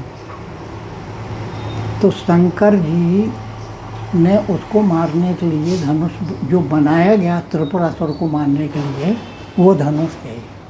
अच्छा जी। अब इसका आध्यात्मिक अर्थ क्या है कि ये सतोगुण, रजोगुण और तमोगुण, इन तीनों पे विजय कौन प्राप्त कर सकता है? शिव जी। आध्यात्मिक अर्थ ही है सतोगुण, तमोगुण और रजोगुण। शंकर जी गुणातीत हैं। एक बारीक बात मानस की मैं और बता रहा हूँ। जितने जितने विशेषण तुलसीदास जी ने राम जी में लगाए हैं, जी आपको फुर्सत कभी हो और जिज्ञासा हो तो मैं आपको गाइडलाइन दे रहा हूँ। जितने जितने विशेषण राम जी में लगाए हैं तुलसीदास जी ने, उतने के उतने विशेषण शंकर जी में भी लगाए। अच्छा। यानी शंकर जी कोई त्रिशूलधारी देवता नहीं है, राम जी के इष्ट हैं। 3 रिश्ते हैं, सेवक, स्वामी, सखासी के पीछे। शंकर जी का दर्जा रामचरितमानस में राम जी के बराबर हैं। 3 पात्र रामचरितमानस के, भगवान राम, माता सीता और शंकर जी, ये त्रिगुणातीत हैं, परम ब्रह्म की कोटि में हैं। ये परम ब्रह्म की कोटि, इनकी व्याख्या हम लोग नहीं कर सकते, क्योंकि व्याख्या आप कैसे करोगे? मन बुद्धि से। मन बुद्धि चित्त से। तो ये तो मन बुद्धि चित्त सबसे ऊपर है, इनकी तुम क्या व्याख्या करोगे? तो वो त्रिपुरासुर को मारने के लिए धनुष बनाया था। यानी त्रिगुण का नाश जिससे हो जाए वो है बुद्ध, आध्यात्मिक रूपक ही है।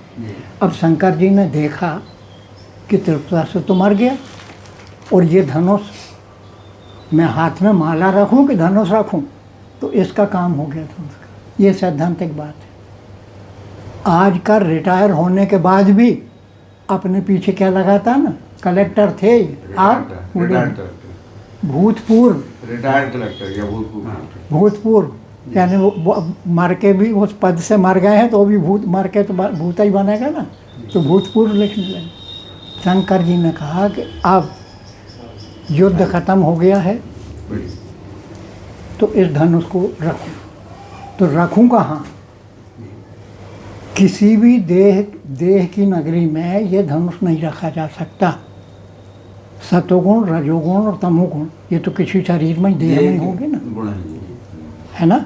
तो रखने की जगह कहाँ है? शंकर जी उसको लेकर के तलाशते हुए फिरे। एक नगर उनको मिला, विदेह नगर, कि यहाँ इस धनुष को मैं रख दूंगा तो यहाँ ये धनुष को रखने का आधार मिल जाएगा। तो वो धनुष को रख गए। और जनक जी ने कहा भगवान शंकर से कि चूंकि ये आपका धनुष है इसलिए मैं इसकी पूजा करूँगा। तो जनक जी और सुनैना जी रोज उस धनुष की पूजा करते हैं। प्रकारांतर में जब यज्ञ किया और भूमि से जानकी जी निकली, तो जानकी जी निकली आई तो उन्होंने पूछा जनक जी से कि आप कहाँ जा रहे हैं, क्या करते हैं? बोले वो धनुष की हम पूजा करते हैं। तो उनने भी पूछा जो प्रश्न आप मुझसे पूछ रहे हैं कि ये धनुष है क्या? तो जनक जी ने कहा कि बेटी ये तो मैं भी नहीं समझा सकता तुम्हें, पर ये शंकर जी का प्रसाद है ऐसा समझ के मैं इसकी पूजा करता हूँ। तो पिताजी अब इसकी पूजा मैं करूँगी। और 15 दिन में अमावस और पूनों पर वहाँ लीपा पोती होती थी, पोता लगता था, गोबर से लीपा जाता था। धनुष के आसपास तो लिप जाए, पर जहाँ धनुष रखा जिसको 10,000 राजा लोग भी नहीं उठा सकते हैं उसको कौन उठाएगा? तो लीपा पोती आपस से हो जाए। एक रोज जानकी जी ने कहा दासी से, कह रही तूने धनुष की जगह पे तो लीपा ही नहीं, और तो कमरा भर तो पूरा लीप दिया।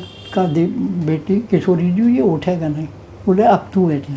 बाल्टी में जो गोबर रखा था ना, तो लीपने गई जानकी जी।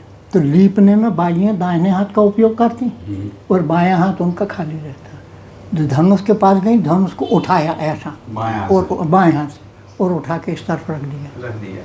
और जब वो लिप गई जगह तो फिर बाएं हाथ से उठा के धनुष को इस तरफ। वो दासी देख रही थी, और दासी दौड़ करके गई और महारानी सुनैना जी से कहा कि आज तो गजब हो गया, राजा रानी हमारी किशोरी जू ने 6 वर्ष की उम्र है और धनुष को बाएं हाथ से उठा के इधर से उधर और उधर से इधर कर दी। तो सुनैना जी ने कहा कि तू बावली हो गई क्या? जो धनुष ऐसा लिखा है अन्य रामायणों में कि 10,000 हाथियों ने अपनी सूंड पे उठा के वो धनुष को बेदी पर रखा था। 10,000 हाथियों ने, इसलिए भूप साहिबदा से कई बार। अच्छा, समझ गए? 10,000 लिखा है पुराणों में। 10-12 प्रकार की रामायण मैंने पढ़ी हैं, उनमें से एक रामायण लिखा कि 10,000 हाथियों ने सूंड में उठा के उसको बेदी पर रखा था, जिसको जानकी जी ने उठा के बाएं हाथ से इधर से उधर कर लिया। तो सुनैना जी ने कहा कि पागल हो गई तू क्या? अब 2 तरह की उपासना होती है, ऐश्वर्य की उपासना होती है और माधुर की उपासना। माधुर की उपासना में सीता जी जनक जी की बेटी है ना, और ऐश्वर में उद्भव स्थिति संहार कारणीम क्लेशाग्नि सर्वस्व एक सीता न तो हम राम बलवान, जगत की माता है, ये ऐश्वर्य रूप है। तो कहा कि नहीं, तो दासी ने कहा कि आप अगले पूर्णिमा पे देख लेना, जनक जी को कहा। तो दूसरी पूर्णिमा पे जब वो जानकी जी लीप रही थी, तब फिर वही उन्होंने उठा के धनुष से साथ। तो जनक जी ने प्रतिज्ञा कर ली कि जिस हमारी बालिका ने, जानकी जी ने धनुष को उठा लिया है, अब इस धनुष को जो तोड़ेगा उसी के साथ हम सीता जी का विवाह करेंगे। ये भूमिका है। अब प्रश्न है कि धनुष क्या है, तो मैं आध्यात्मिक रूप बता चुका हूँ। जो लोग धनुष को जड़ समझते हैं वो जड़ नहीं है, चैतन्य है। जो धनुष को जड़ समझते हैं वो धनुष जड़ नहीं है, किसी धातु का बना नहीं है। अब रामायण में वो चौपाई मुझे नहीं उठ रही है, उसमें लिखा है कि जैसे जैसे राजा लोग उसमें हाथ लगाते हैं धनुष में, वैसे वैसे उसका आकार बढ़ता जाता है। ये तो लौकिक बात हुई, पर जैसे जैसे मैंने उंगली उठाई, आप मुझे समझते क्या हो, समझ रहे मेरी बात? ये उंगली भजन में भी वर्जित है, जो नाम जप करने वाले जानते हैं। इसको अलग कर दिया जाता है, समझ गए ना? हवन में भी अलग कर देते हैं। हाँ, हवन में ये चलता है और नाम जप में ये चलता है, ये उंगली है ना। तो ये उंगली जो है अभिमान की प्रतीक। और एक मज़ेदार बताऊं, जब मैं आपको ऐसी उंगली बताता हूँ, ध्यान देना बेटा, तो आपकी तरफ तो मैंने एक उंगली उठाई और मेरी तरफ कितनी उंगली उठ रही? 4। हाँ, अंगूठे से एक उंगली जब मैं आप पे उठा रहा हूँ तो मेरी तरफ, यानी तुम यदि दोषी हो तो आपसे 4 गुना दोषी मैं हूँ, ये अर्थ है। ये मैं कब समझूंगा? तो धनुष को जितना हाथ लगाया है, लिखा है अधिक अधिक गरुआए, जितने हाथ उसमें लगेंगे वो उतना ही भारी हो। अच्छा, अब देखिए धनुष रखा है, धनुष सब लोग यही समझ रहे हैं कि चढ़ाने की बात है। बंदी जनों ने जब प्रतिज्ञा की थी, पन विदेह कर कहें हम भुजा उठाए बिछाए, अर्थ उसका ये है कि इस धनुष को वो ही उठा सकता है त्रिभुवन जय समेत वैदेही, त्रिभुवन जय समेत वैदेही, बिना विचार बरे नृपते ही। जनक जी हैं ज्ञान के प्रतीक, है ना। और लिखा है कि जो राजा इस धनुष को तोड़ देगा, चढ़ा देगा, उस पर महाराज जनक विचार नहीं करेंगे अपनी बेटी देने में। ये अर्थ है चौपाई। यानी जनक सरीखा ज्ञानी इतना मूर्ख हो गया कि वो जो धनुष को तोड़ देगा उसको अपनी बेटी ब्याह देंगे। आज का कम पढ़ा लिखा आदमी भी 10 बार जांच करता है कि लड़का योग्य है कि नहीं। तो जनक इतने मूर्ख तो नहीं हो सकते कि जड़ धनुष को तोड़ दे कोई बिना विचार। कौन जात का है? आपने प्रत्यंचा चढ़ाने का प्रतिज्ञा की थी। वो जानते हैं कि कोई इसको उठाने की तिल भर भूमि न छके छड़ाई, तोड़ना तो दूर रहा है, एक तिल भर भी उसको नहीं सरका सके। आया है रामायण, रावण मान बहाबड़ भारे, देख सरासन कवई से धार। ऐसा व्यक्ति जिसने धनुष और धनुष के माले और धनुष के आसन को भी उठा दिया। कौन? रावण। रावण कैलाश लिखा है, मैं आपसे मन से नहीं बोल रहा, कैलाश उठा लिया, कैलाश को उठा लिया। और कैलाश पे बैठे हैं कौन? भवानी शंकर। और जब और उठा ही नहीं लिया, लेके वो शिव तांडव कर रहा है, नाच रहा है ना। पार्वती ने कहा, शिव जी से पूछा कि क्या हो रहा है, ये गड़बड़ क्यों हो रही? शिव जी ने कहा, देवी हमारा चेला आया है। बोले ऐसा कैसा चेला जो गुरु को उठा दे? ये चेले का लक्षण, गुरु उठाता है चेले को, पर ये तो ऐसा चेला है कि गुरु भी उठा रहा है। तो महाराज मुझे तो डर लग रहा है। तो आया शास्त्रों में कि पैर के अंगूठे से, बाएं अंगूठे से दबाया कैलाश को, और कैलाश को जब बाएं पैर के अंगूठे से दबाया तो कैलाश दबने लगा और रावण रखे कंधों पे, तो चिपट गया पृथ्वी के और कैलाश के बीच में और रोने लगा। तो सह रोदती सो रावणा, जो रोने वाला है वो रावण, अर्थात दूसरी व्याख्या है कि जो दूसरों को रुलाने वाला है वो रावण। तो और रावण ने कहा कि मैं धनुष नहीं उठाऊंगा। ये रामायण की बात बोल रहा हूँ। दोनों आकर के बाणासुर और रावण रामलीला में संवाद दिखाते हैं। दोनों धनुष की तरफ नहीं देखते, आपस में मैं ऐसा हूँ और मैं ऐसा हूँ। और इसके बाणासुर के बारे में बता दूं मैं, कार्तवीर्य अर्जुन ने इसकी 1000 भुजाएं। अच्छा। और रावण को उसने पकड़ के और अपने घोड़शाला में बांध दिया था। थोड़ा बेशी अंतर हो रहा, पर मैं बताना चाहता हूँ कि रावण से भी 1000 गुना बलवान था बाणासुर। इसका कार्तवीर्य अर्जुन इसका नाम, सहस्त्र अर्जुन। जब ये चाहता था 1000 भुजाएं हो जाती थी। एक बार दिग्विजय करने के लिए रावण गया कार्तवीर अर्जुन के यहाँ। तो घर गया तो वहाँ ऐसा लिखा है कि वहाँ एक बुढ़िया चकिया पीस रही थी। तो ये तो गया था दिग्विजय करने के लिए। कहाँ है कार्तवीर अर्जुन? तो बुढ़िया ने कहा कि वो तो दिग्विजय करने के लिए गया, मैं उससे युद्ध करना चाहता हूँ। वो बुढ़िया बोली कि तुम उनसे युद्ध बाद में करना, वो चक्का पड़ा है, पहले उसको उठा दो तुम। बड़ा भाई चक्का पड़ा था, तो वो चक्का क्या था? कान का कुंडल था। बोले तुम इसको उठा लोगे तो हम मान लेंगे कि तुम कार्तवीर अर्जुन। तो रावण उसको उठाने के लिए गया। उठाने के लिए गया तो थोड़ा सा तो उठ गया वो चक्का। उठा, जब लेके उसको खड़ा होने लगे तो ऊपर आ गया छाती, तो चक्का ऊपर और रावण नीचे। तब बुढ़िया ने कहा कि भैया तेरा बस की बात नहीं है, कार्तवीर अर्जुन से जा, ये मैं बल बता रहा हूँ। तो दोनों बहस करते हैं और दोनों ये कहते हैं कि हम तो धनुष को तोड़ तो सकते हैं, उठा सकते हैं, तोड़ सकते हैं, पर ये गुरुजी का अपमान होगा, इसलिए हम इसको धनुष को प्रणाम करके जा रहे हैं।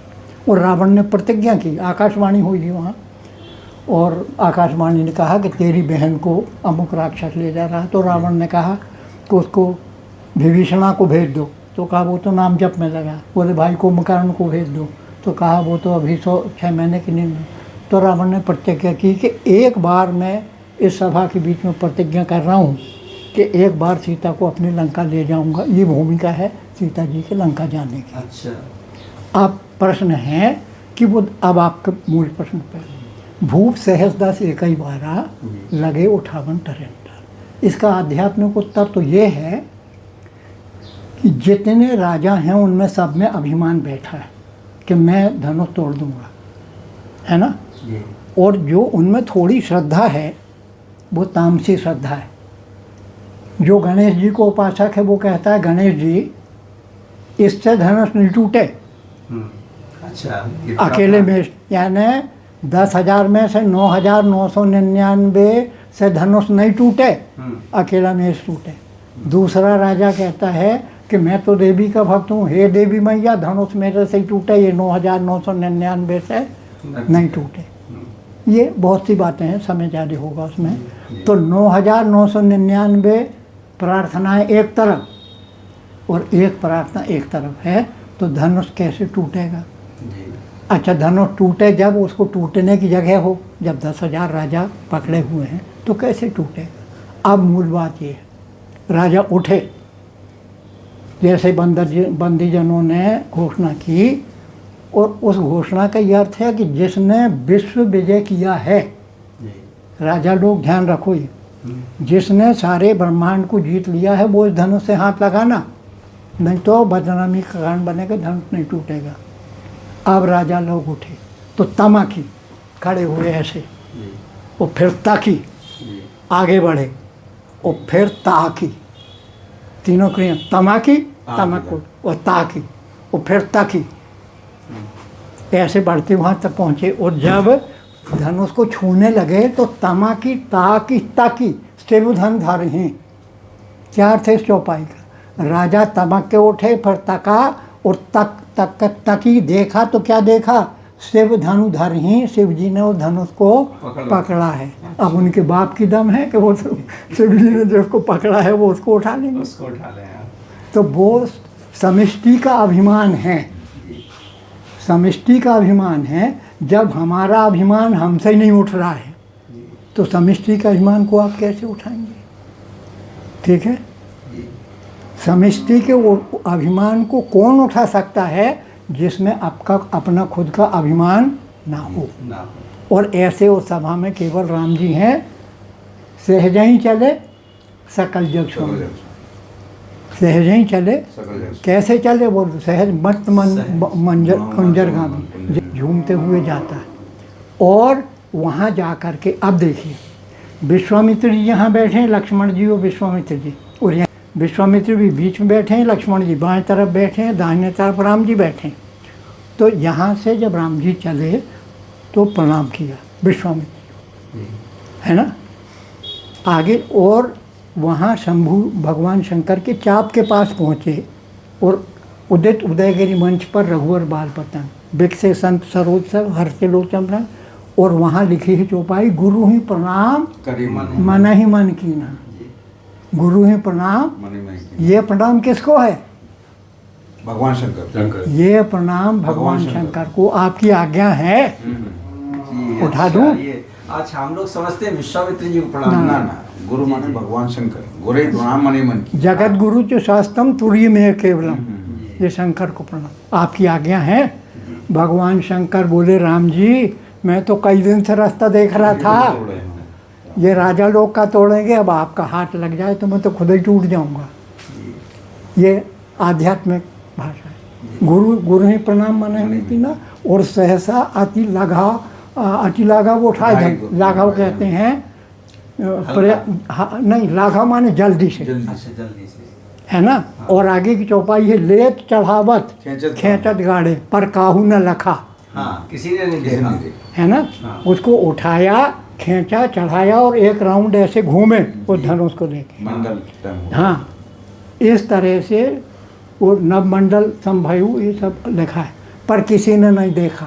ध्यान देना इस बात। चले अब किसे ले हाँ,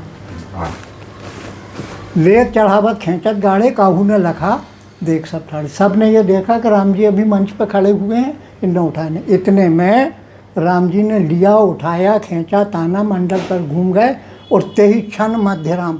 तेही क्षण का मतलब एक क्षण में एक क्रिया हो गई, एक क्षण में सब कुछ घटना हो गई। सब घटना हो गई और धनुष को तोड़ करके भगवान ने नीचे फेंक दिया। तब लोगों को जो आवाज़ हुई उसकी धनुष की, उससे भूमि कप गई। और लक्ष्मण जी ने कहा था दिशी कुंज रहू कमठई कोला, धरऊ धीर मन धीर न डोला, राम चाहे शंकर धन तोरा, हो सजग सुन आयुष मोरा। देखो 10 दिशा के दिक्पाल पृथ्वी को संभाले रहना, राम जी धनुष तोड़ रहे हैं, कहीं ये पृथ्वी डोल न जाए। और लक्ष्मण जी कौन है? शेष के अवतार। शेषनाग के सिर पे पृथ्वी रखी है, तो लक्ष्मण जी पृथ्वी को संभाले हैं, 10 दिशाओं के दिक्पाल पृथ्वी को पकड़े हैं। और वो धनुष जब टूटा तो पूरी पृथ्वी हिल डुल गई। और परशुराम जी बैठे थे, उनके पास खबर पहुंच गई कि धनुष टूट गया। तो वो 10,000 राजा उठाएंगे धनुष के, क्योंकि उसका सीधा अर्थ ये है कि जिसमें अपने कर्तत्व का अभिमान है, वो नहीं छोड़ सकता। वो अभिमान का प्रतीक जो धनुष है, समष्टि के अभिमान को तोड़ने। बहुत अच्छा लगा। संकेत इसमें दिया, तमक धरे धनु मूल नृप, हाँ, उठई न चले लजाई, हाँ, मनहु पाई भट बाहुबल, अधिक अधिक गरुआई। हाँ, अधिक गरुआई जो अधिक लिखा। अधिक गरुआई माने राजा का बल ऐसा एक भौतिक रूप है कि कोई चीज किसी से करंट, किसी तार से जोड़ दोगे तो उसका करंट वो संबंधित उसमें चला जाए। हाँ। तो ऐसे जैसे जैसे राजा छूते हैं वैसे वैसे राजाओं का बल, बल माने अभिमान, हाँ, वो धनुष अपने अंदर आकर्षित कर। हाँ, तो उतना बल बढ़ गया, उसका उतना बल वजन बढ़ गया। जैसे बाली का प्रकरण है, हाँ। जो भी बाली से लड़ने जाता था आधा बल स्वयं उसमें चला जाता था। इसलिए वो ऐसे ही वो आध्यात्मिक रूप है उसके, जैसे जैसे राजा उसको छूते थे राजाओं का बल उस धनुष में चला जाता था, राजा हो जाते थे शक्तिहीन और उससे 10 गुना धनुष का बल बढ़ जाता। ये कारण ये भी है। जय श्री राम। जय जय श्री राम। वो तो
राम